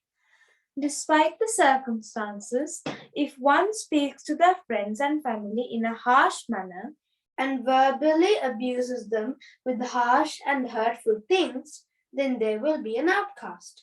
Not only that, Malli, but they will also be violating the Noble Eightfold Path. Yes, Sakka. By abusing and harassing verbally by harsh speech, they will be going against the act of right speech. Therefore, if you speak harshly to your companions, relatives, parents, or anyone, by going against the Noble Eightfold Path, you will be an outcast. Thank you for listening. Teruwan Saranai. Thank you, Amashi Akain Hasindumali. Yo mataram va pitaram va bhataram bhaganim sasum hantiro seti vachaya tanjanya vasalo iti. This gātha basically means whosoever strikes and annoys by harsh speech, father, mother, the brother, sister, or other relatives, know them as an outcast. In the previous verse of the Vasala Sutta, It explains about not harming the parents, verbally or physically. In this gatha, it explains the verbal aspect of harming not only parents, but anyone in the world, even if it is someone you strongly dislike. The cruelty can be both physical and verbal. It has to take place in the present society, and it must have been taken place during the time of the Buddha for it to be a characteristic of an outcast. What do you think is more hurtful, the physical violence or the verbal violence? I don't know. There's only both of them are of equal hurt. Physically damaging someone can affect their physical health for a long time, and so can verbal abuse. They affect their mental health for a long time. If you do what it says in this gatha, then you would be an outcast. Thank you for listening. Teruwan saranai. Thank you, Vidun Malli. Avasara Hamadurane. Yo mataranva pitaranva bataram baginin sasun bantiro seti vachaya tanjanya vasalo viti tamange demapianta සහෝදරයන්ට නෑදෑ හිත මිත්‍රායින්ද හට දුක් පීඩා කරදර කරයිද කෝපයෙන් පරුෂ වචන පිට කරයිද ඔවුන්ට දොස් පවරයිද ඔහු වසලයකම වෙයි. බුදුන් වහන්සේ පුද්ගලයෙකු ප්‍රධාන වශයෙන් පව් රැස් කරගන්නා දොරටු තුනක් දක්වා ඇත. ඒ සිත, කය, වචනයයි. වචනයෙන් නිසා පුද්ගලයෙකු රැස් කරගන්නා අකුසල් අපමණය. පරුෂ වචන කීලම් හිස් වචන සම්ප්‍රපාල ආදියයි. එම නිසා අපි හැම විටම ප්‍රියා වචන කතා කිරීමට පුරුදු වෙමු. එමගින් අපගේ පමණක් නොව අන් අයගේද සිත් සතුටින් තබා ගැනීමට හැකි වනු ඇත. තෙරුවන් සරණයි. Thank you, Olaya. Today I'm here to talk about the 10th gatha in Vasala Sutra. Yo mataramma pitaramma bataram baginim sasum haneti roseti vachaya tanjana vasalo viti. The meaning of this gatha is whose mother or father, brother, sister-in-law afflicts or scolds by word. Know him as an outcast. In my perspective, I think we should do this, as when we are a child, our parents looked after us, so we need to look after them when we get older.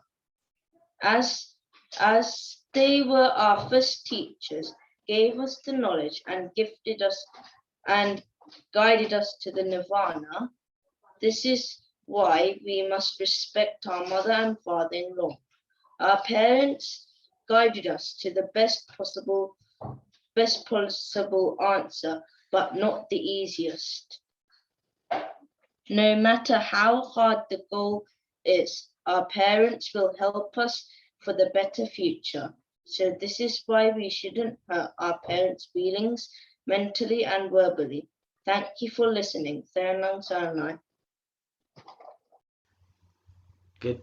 Thank you, everyone, for your homework and sharing your answers with us. You gave good explanation and understanding of that gatha.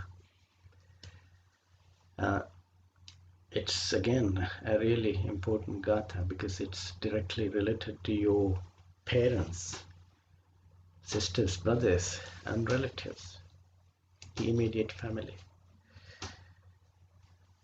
Good. So, are there any questions to ask? Seth, I can't see you. What? Can everyone keep your cameras on, please?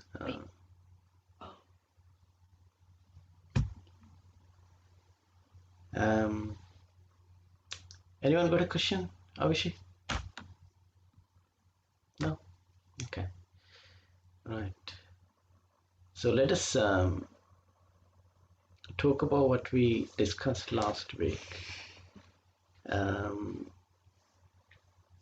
we told that harsh speech is bad towards your parents, sisters, brothers, Yes, and relatives. Not only relatives, but So also let relatives. us brainstorm what causes us to talk bad words, harsh words. What are the reasons can you think of that one talks bad or harsh words? Vidun went first. When you speak bad words, No, I'm not asking when What? you speak, but what are the reasons that causes to speak bad words? if someone annoys you and makes you angry, you say bad words. It's a natural thing, but you need to overcome that. Right? So, Is that so right? if someone, no, it's personal to you. There's Wait, no right or wrong answer. Oh, For you to tell a bad word or harsh words, what makes you, anger. what causes you to tell those bad words is the question. So you're thinking that if someone makes you angry, you would Say bad words. say bad words. Okay. Yes. Anyone else? Let's go one by one. Manuka.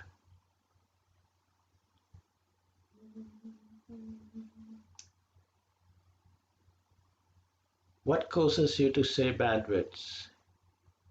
Manuka. I can't hear you.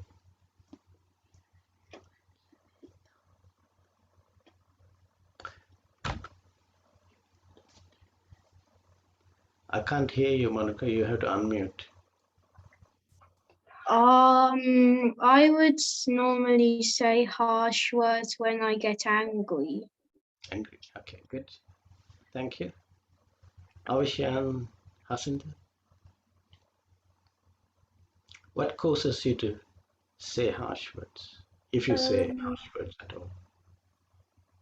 We try to avoid saying harsh words, but if we ever do say it, it's because we're annoyed or angry. Yeah, I would say if somebody did do something like that, or if we did do something like that, it wouldn't be because we'd be annoyed or frustrated. Okay. So anger again. Thank you, Avishan Hasinda. Sachit. To be honest, I'll never say harsh words. Like I would sometimes say negative words, but like they're not that bad. Bad, like most of the time I'll just be as calm as possible. Very good. And tell That's a good quality. Very good. Okay. What is the harsh word that you have ever used?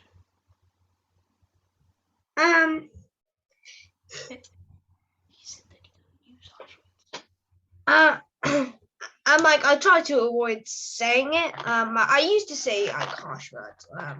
Say those words, but now I don't. Right. Okay. Good. Thank you. Kavin.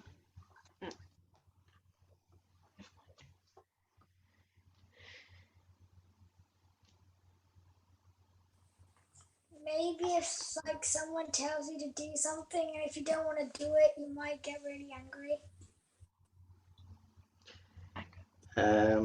Yeah. So okay. Anger. Again, anger. Good.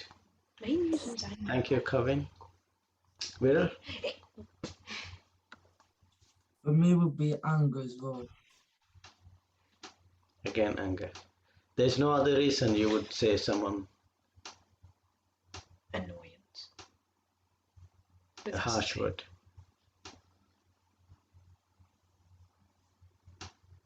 Okay, thank you, Viral.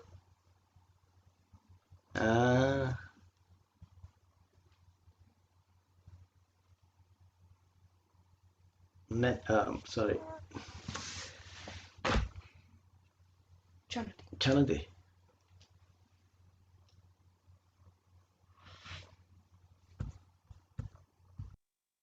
I don't use harsh words. Good. Set.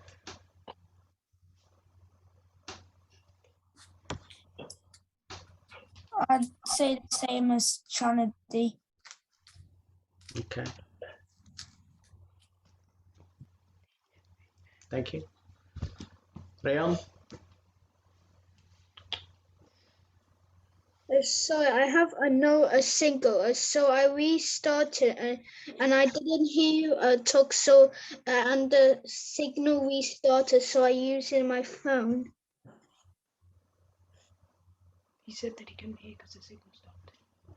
Right. The question is, what causes you to say harsh words?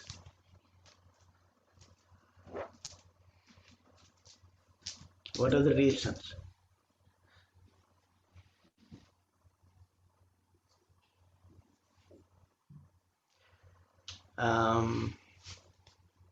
Metul and Meheli.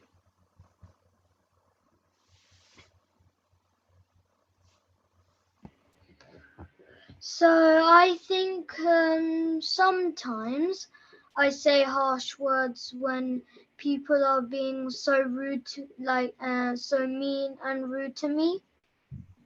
Mm-hmm. Nangi? If they do something rude to me, first, I would tell them to stop it very calmly. But if they keep on doing it in like the same day, then I would get quite angry. Okay. Right. Thank you, Metul and Meheli as well. Rayon. I might say harsh words when gets all over to my head. Your voice is really, Vague. yeah, it is not clear. Can you come closer to the phone or device, please? Yeah, say that again, Rayon. Is it clear now? Yeah, it is clear now.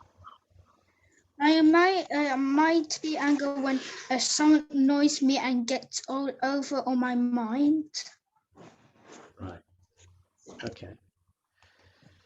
Right. Thank you for your input.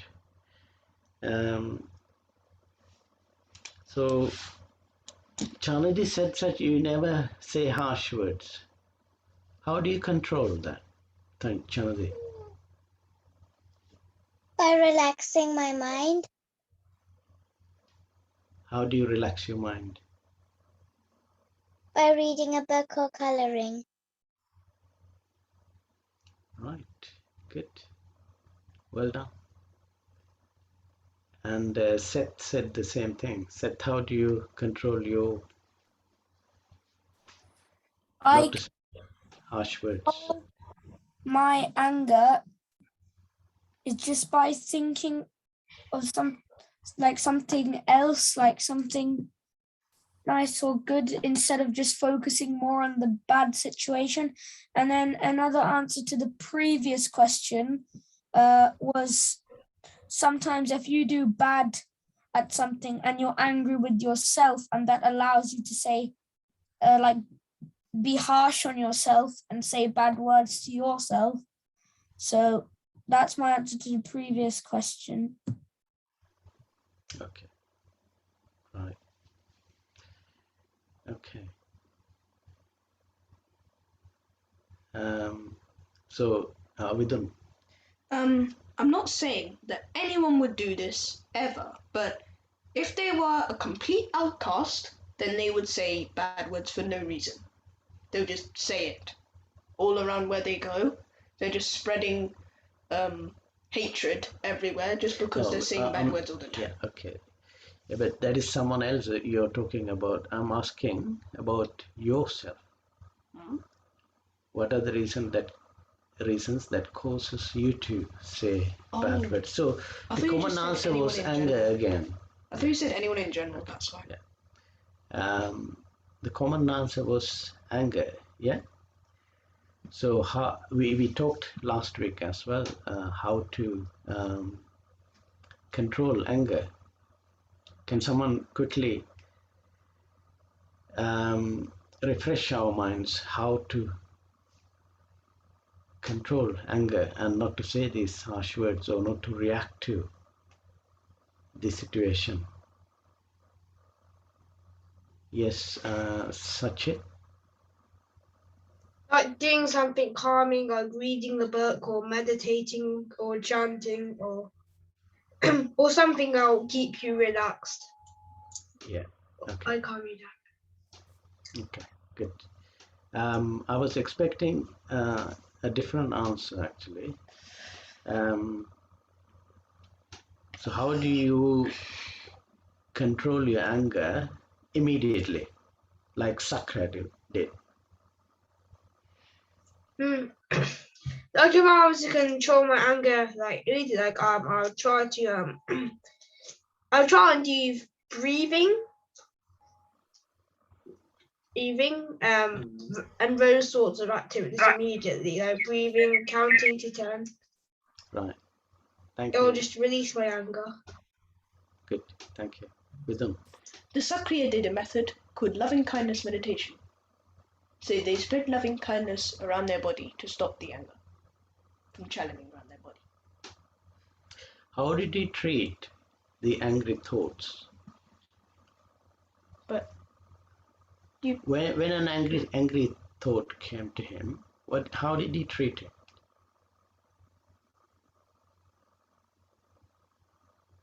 He said, I would not let this anger go out through my body. How? By doing what? Calming his mind, using mindfulness. Yeah. So he was mindful to do what? What did he do exactly? This is really important for you to, you can't forget this and go on. Because that is the fundamental teaching of this anger management. Now, all of you agreed that you might say a harsh word if you become angry. So first of all, if you don't become angry, then you don't have to say harsh words. Now, Hamadru explained last week how Sakra controlled his angry thoughts. What did he do exactly? How did he treat the angry thoughts when it comes to him? What did he do? Instantly, what did he do?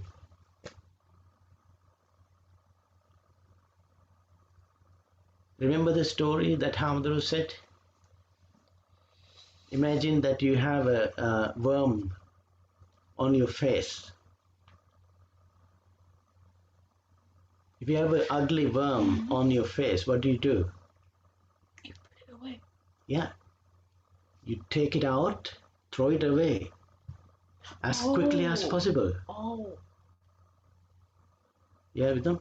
So the anger's supposed to be in his mind, like tormenting his mind, but what the Sakriya does is like builds like a virtual wall to stop the anger. How? How did you stop? He meditates. No, he did something I just told you. If you have a worm on your face. Oh, wait, what? You throw it away.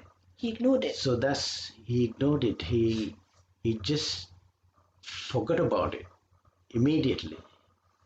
Ignored it. And that's how he controlled his anger. Yeah? So you don't have to take it in and then try to manage it.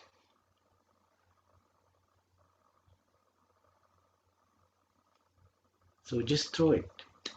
So for you to throw it away, you need to know, first of all, okay, I'm angry. It's an angry thought that's coming into me. What helps you to identify different thoughts that are coming into your head, into your mind, sorry. What qualities help you to identify any kind of thought that is coming to your head or the mind? With them. Mindfulness. Mindfulness. How do we achieve mindfulness?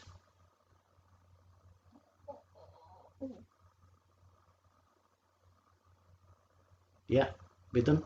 You clear your mind. How? You stop thinking about all of the unnecessary things. How do you do that? You just ignore it. Virul, Meditating will help you for that. meditating. That's exactly what we do every day, every Saturday, if not every day, before you go to sleep. Well, as soon as you wake up, you achieve mindfulness by meditating. Practice your mind to think about one thing, concentrate on one thing. It helps not only to manage your anger, but also to, as children, for your education. Very, very useful and valuable instrument. Mindfulness. Okay. Thank you very much for listening. Any other questions, please? No? Thank you. Anything to add, Padma? No, I don't think so, Rasika. Okay. Thank you. Thank you. Hamdurani, if you are around, we can do meditation. In the screen. Yeah, he will be there in a second, yeah. Okay. Right. Shall we sit in a comfortable posture till he comes? Yes. Let's sit down here.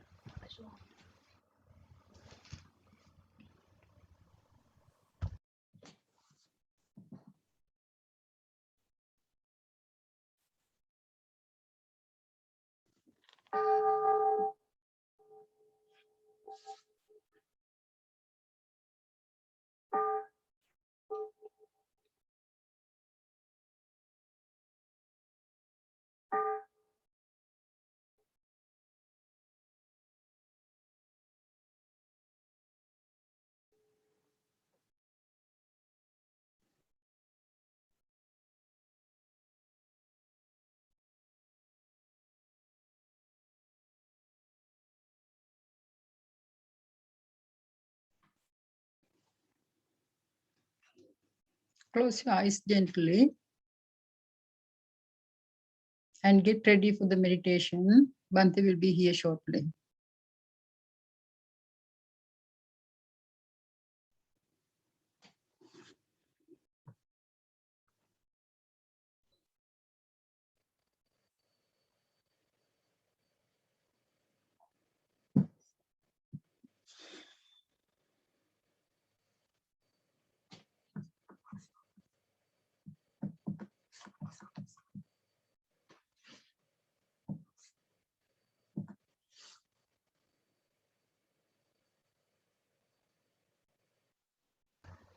Sorry, Hamdurani.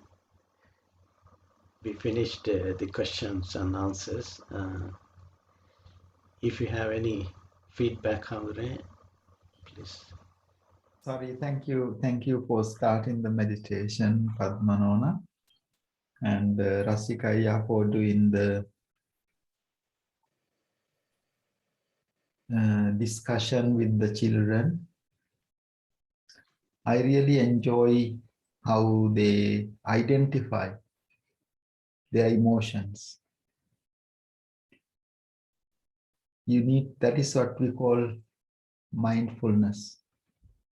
You need to identify your words, your actions, also your feelings and emotions. Then you can see whether some emotions, some feelings are helpful or unhelpful. Can you put your hands up saying, if you think being angry and an emotion, if you think it's a helpful one, if you think angry is a helpful one, put your hands up.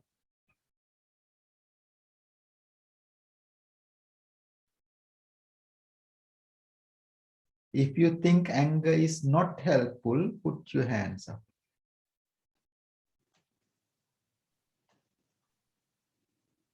So those who think that anger is not helpful, they can put your hands up. So everyone put their, thank you, put your hands down. Everyone put their hands up because they thought and they agree anger is an unhelpful thing. So if you have not been angry at all last week, put your hands up. If you have not been at all angry last week, put your hands up. Oh, that's very good.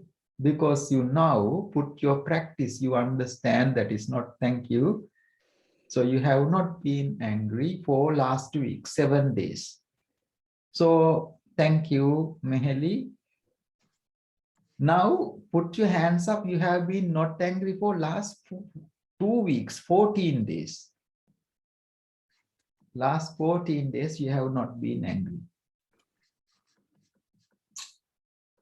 Okay, one, slowly coming, slowly coming. That was not very quick, but slowly coming. So that means, thank you, Miheli and Metu, that you saw that you've been 14 days that you have not been angry because you know that is not a helpful thing. Why? Even you understand that is not a helpful thing, but you do it still.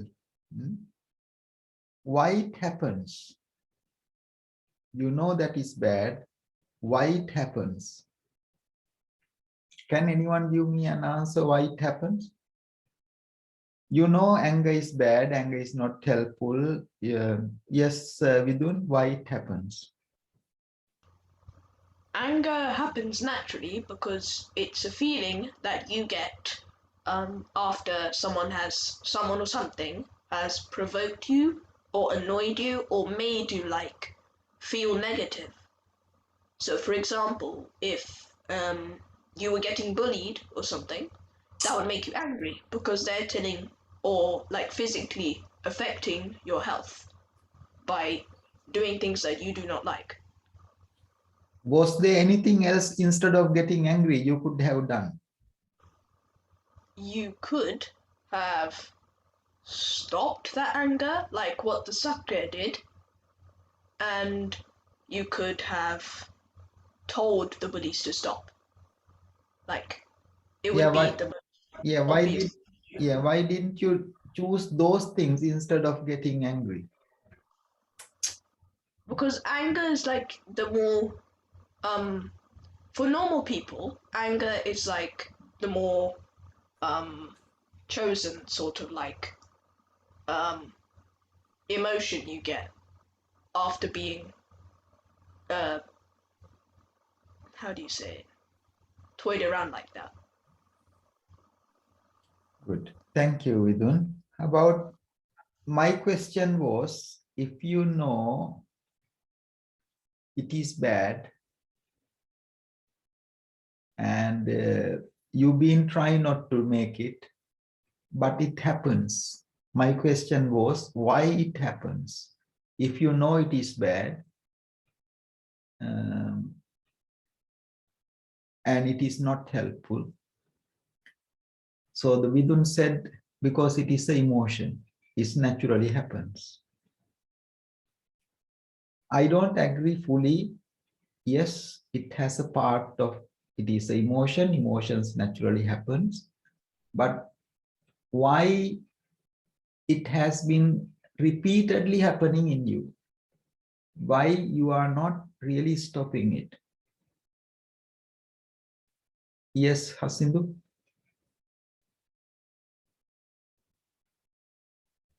Because we have to learn to control it. We aren't able to control it yet. To make sure that you don't get angry, you need to be able to control it. But until you can control it, you'll keep getting angry. So we have to control it. I want to get a different aspect. For example, you ride bicycles. Anyone here ride bicycle? Yes, quite a few of you ride bicycle. Getting angry is also like riding a bicycle. Would you be able to ride the bicycle first day straightforwardly? How long it took for you to be comfortable, balanced in riding the bicycle?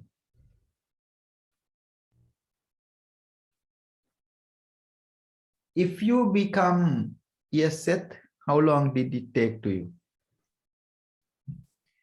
I tried really hard going on my bike, so I did it in 2 days. Yes. Now, is it now? How is it now? Do you still work very hard to ride the bicycle now? No, because I think I've learned about riding my bike, but there's still some more to learn. Yes. So others, yes, Meheli, do you still work very hard to ride the bicycle now, or is it naturally happens? It took me like a few days, but because I was kept on practicing, like in the summer, I've been really good at it now. Yeah, and I took a few days, like 3 days, to get to ride my bicycle with my dad to learn it. And then I knew how to ride my bicycle after I learned it. But there's still more out there to learn. So I'm still learning. So. Thank you. Yes, yes. Let's hear from Virul.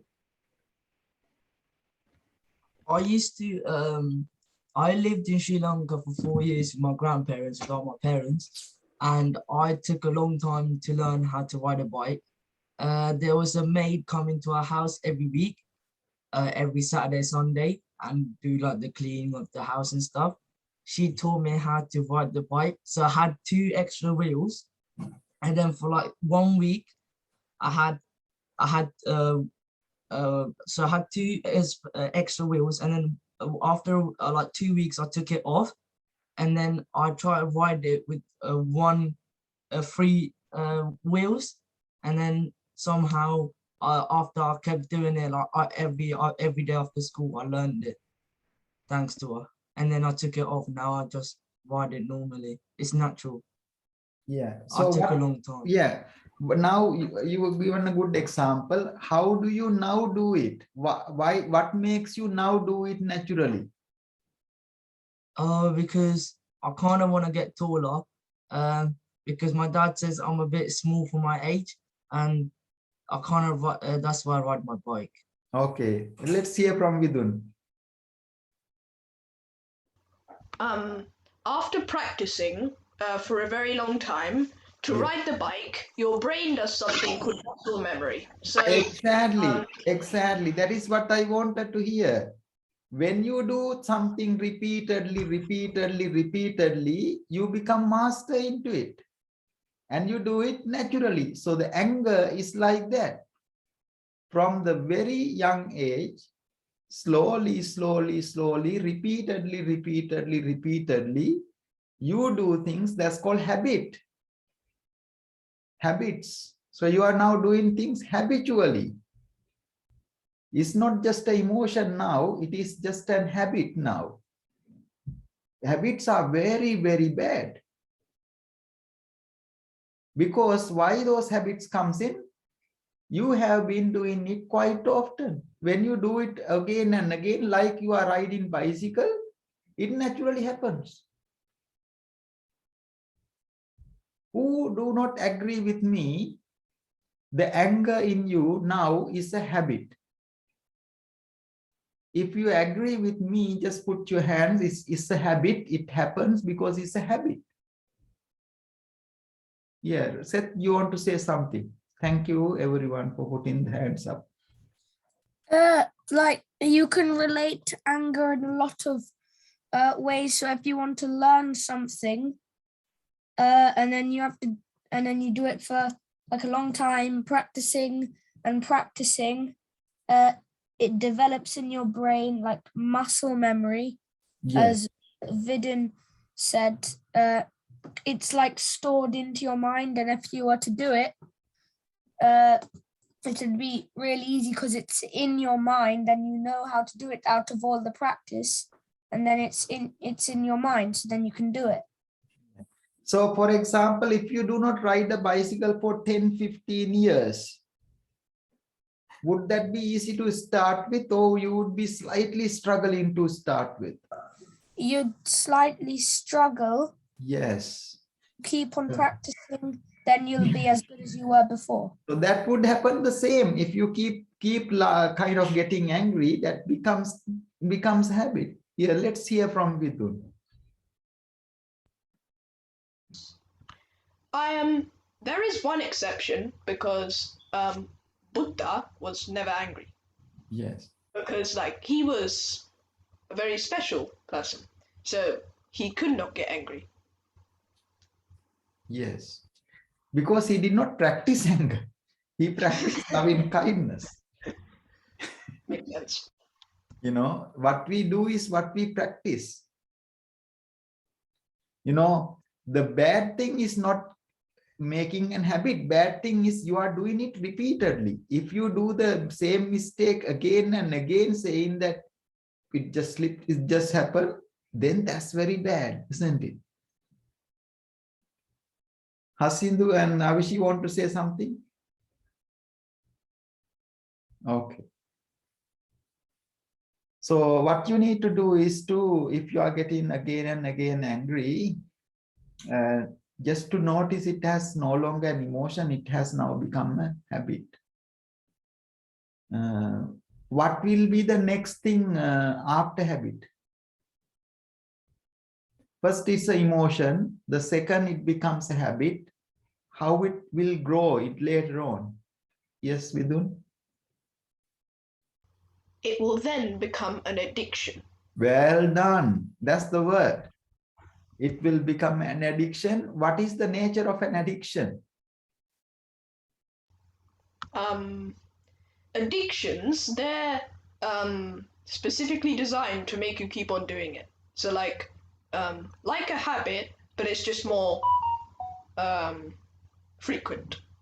Yeah, so yes, Hasidu? It's like when you love eating chocolate. When you get addicted to eating chocolate, you can't stop eating chocolate. You always want to eat chocolate. It's like it's technically the same thing. When you get addicted to anger, you can't stop getting angry. Yes, yes. Yeah, so addictions means you can't live without it. You become into it. So that's very, very bad and sad situation. So it's very, very hard to remove once it becomes an addiction, but it still can be changed. So as Rasika has said, you need to imagine when you are getting angry, that something very ugly, very smelly, very dirty, something on your body, on your face. Can you imagine it? When you are angry, you need to see something really ugly, awful, disgusting, something is in your body. If you are not seeing it, doing it again and again, what's the point? You are like washing your clothes, putting into the mud. Would you be happy if someone was doing that same thing?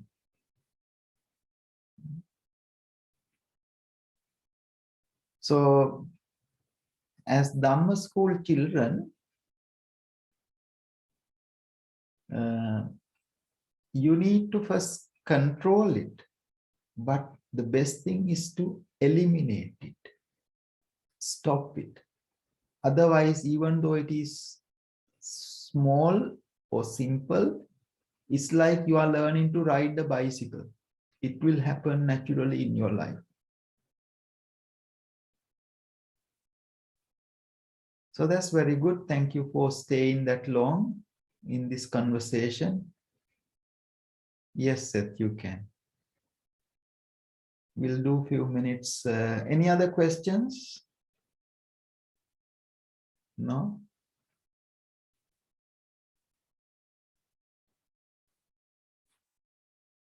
Like then I'm very happy that you all participate in this discussion of anger. And just be careful with it, because that is not helpful. So let us sit for a few minutes meditation.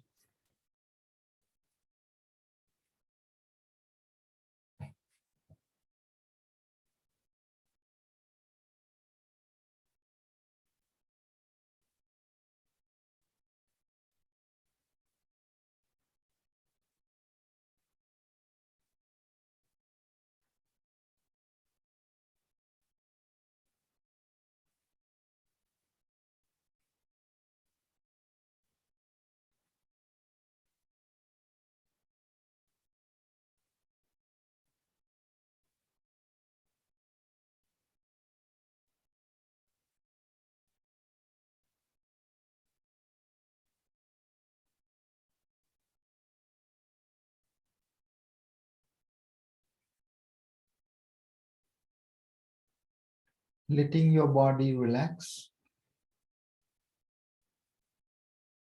and be kind to your body.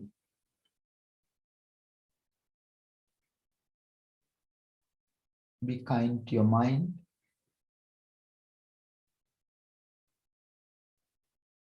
Into your body, you do not put any dirty, ugly things like germs. You become very careful even to touch from your hands germs, because you know that they are very harmful. You may have experience of using hand gels to keep your hands clean, because you don't want the body to be sick.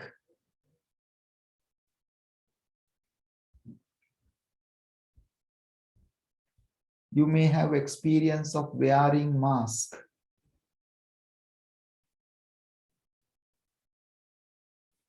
What happens wearing a mask? You make yourself safe from external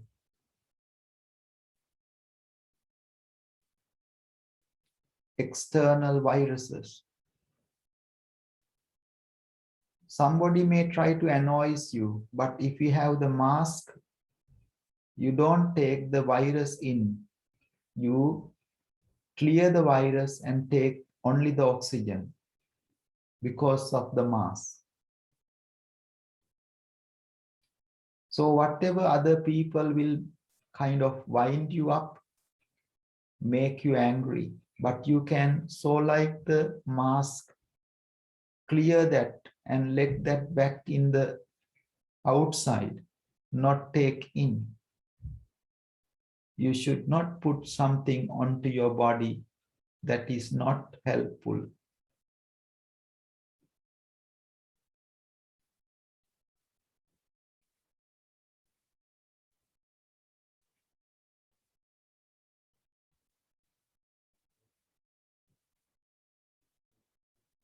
So that is the body. You need to see in your body if there is anything ugly, anything smelly, Just imagine that you step onto a dog food.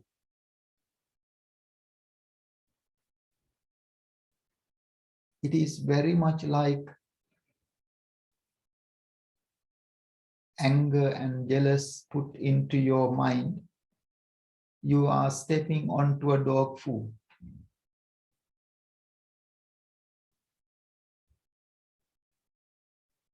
It is very smelly, very bad, very ugly.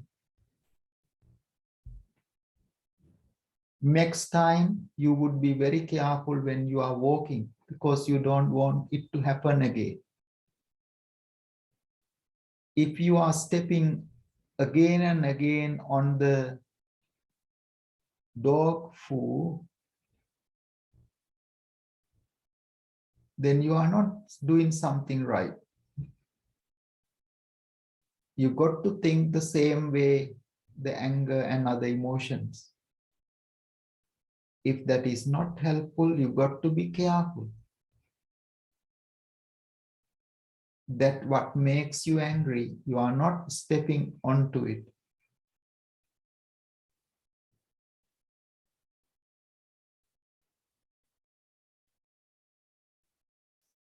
Now in our meditation, we become more aware, mindful of our body, of our mind, of our thoughts, of our emotions.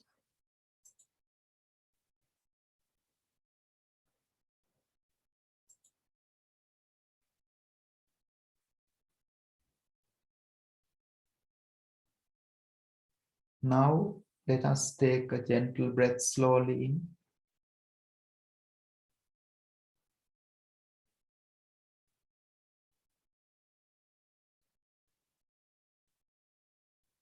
Slowly breathe out, relaxing the body.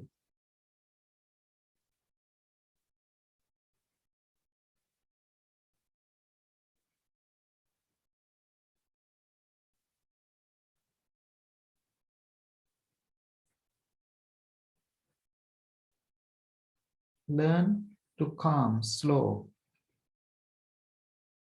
Normally, anger and other emotions grow when you are not calm and slow. So, slowly breathing.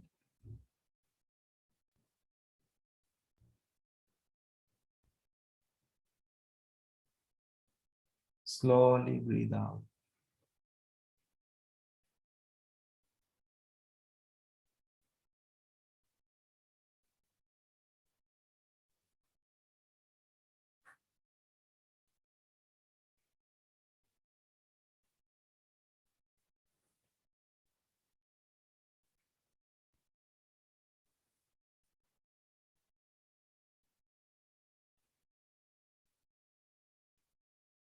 Slowly breathing.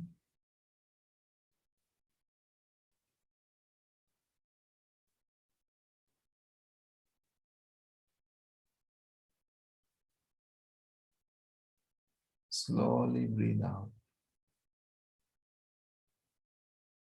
Learn to calm yourself down, slow it down.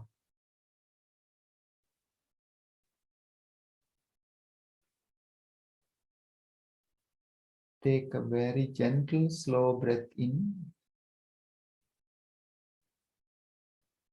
Hold for a few seconds.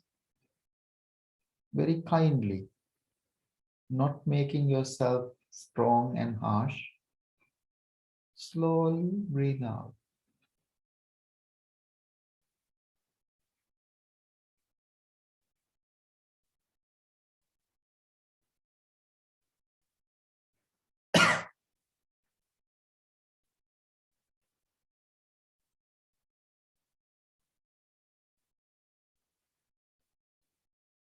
Breathe slowly in.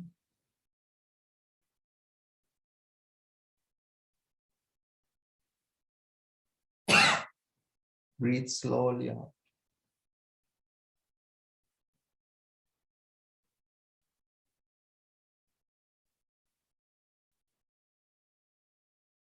Breathe slowly in.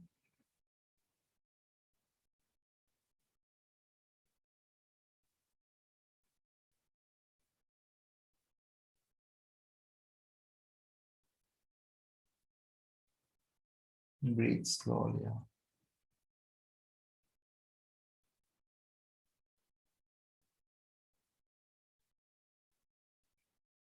Then bring a gentle happiness smile onto your face, smile and happiness to your heart, and radiate into your every part of the body. Your mind, your body is so clean now. You don't put any ugly, dirty things on your body and your mind.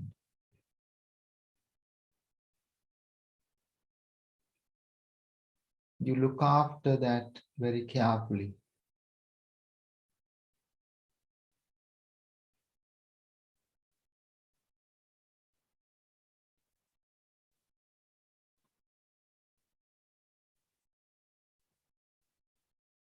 Then practice something helpful, like learning to ride a bicycle.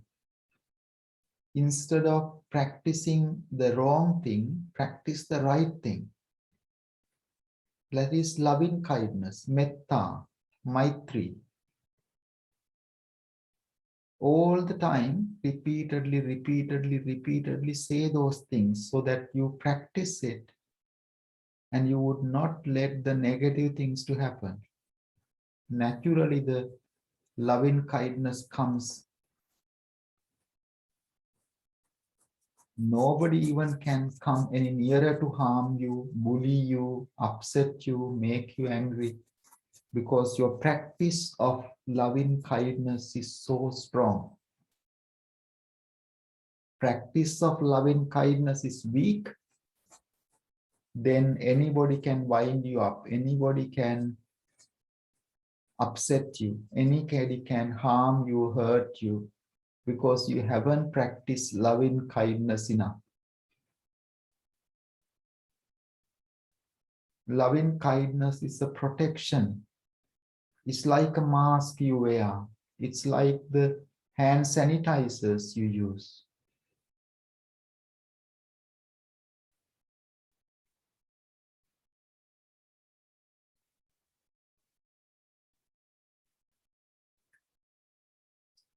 Let us practice few minutes loving kindness.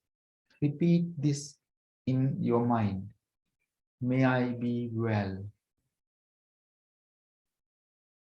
May I be happy. May I be peaceful. May I be free from anger.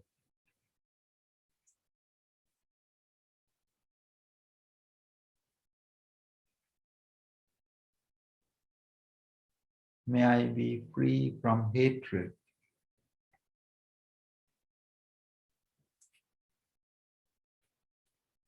May I be free from envy.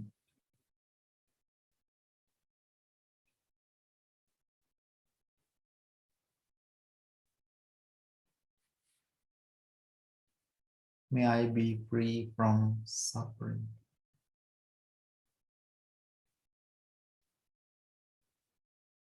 May I be free from anger. May I always be kind.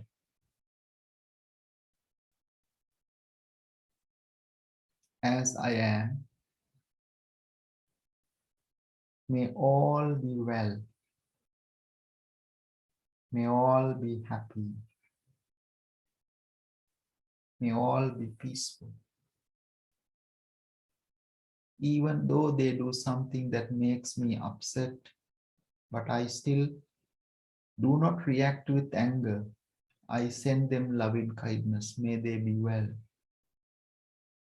Because they are not well, they are not happy. That is why they behave like that.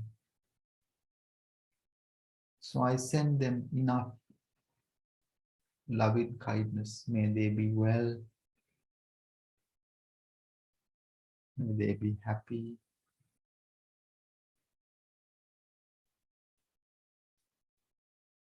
May they be peaceful.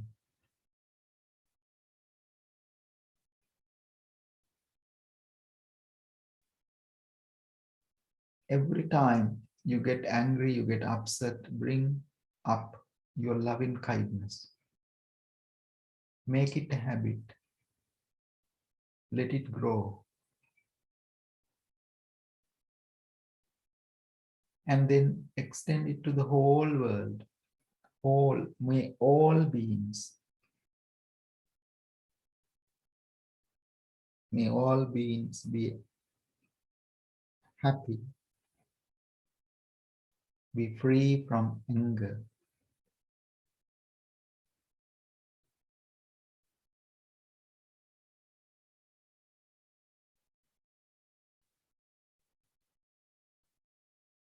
Be free, not just control. May all not control anger. May all be free from anger. We don't pray.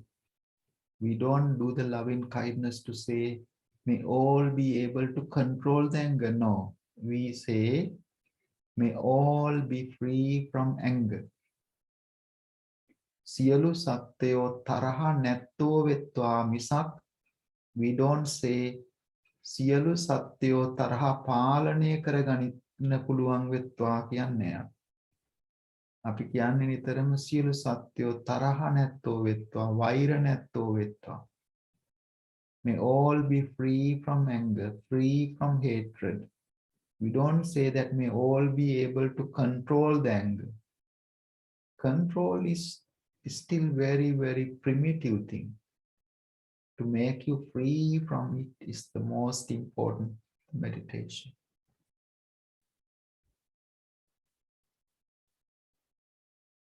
Now you need to visualize again. You are wearing mask. You are having sanitizers, hand sanitizers. Just to keep you safe, your body safe, your mind safe. Similarly, don't let the virus of anger comes into you and to make you sick. Sit for 1 minute in silence to finish our meditation.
Bringing the palms jointly together, close to our heart, be grateful for having this opportunity.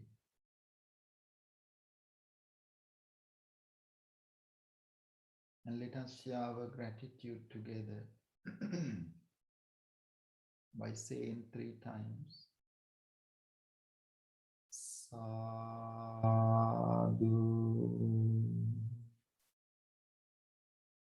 Sadhu,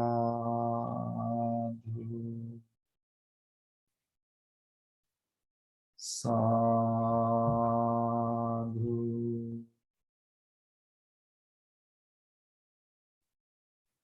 I know you want to say thank you and Teruvan Saranai, do it nicely. Don't do it as a fun, because it's something we do it as Dhamma school children. If somebody see the way you do it, they think that you are not disciplined enough. And when you say that, you mean it, and you say it out of respect, and you say it a nice way, you know. When you are leaving, when you say goodbye, when you say Buddhu Saranai, you mean it. You don't say it as a fun or as something just to say, because you really mean that. When you really mean that, you got to say it out of your heart. And you need to pronounce it correctly as well. Not like making it a little bit sound funny. And we normally say that, thank you, Teruvan Saranai. That makes a wonderful feeling. You feel good when you say that. Thank you. Have a very good week. And remember, our Katina is November 7th November. And do participate. Come with some, like last years, bring some decorations and things like that. So thank you very much. Have a good week. Teruvan Saranai Hamdane. Teruvan Saranai Hamdane. Thank you, and Teruvan Saranai Hamdane. Teruvan Saranai Hamdane. Teruvan Saranai Hamdane.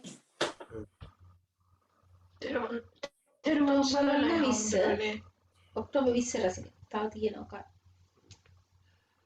අපි නවතින හැමදේම. අනේ හොඳයි රසිකයි බොහොම පිං. Teruvan Saranai Hamdane. Teruvan Saranai.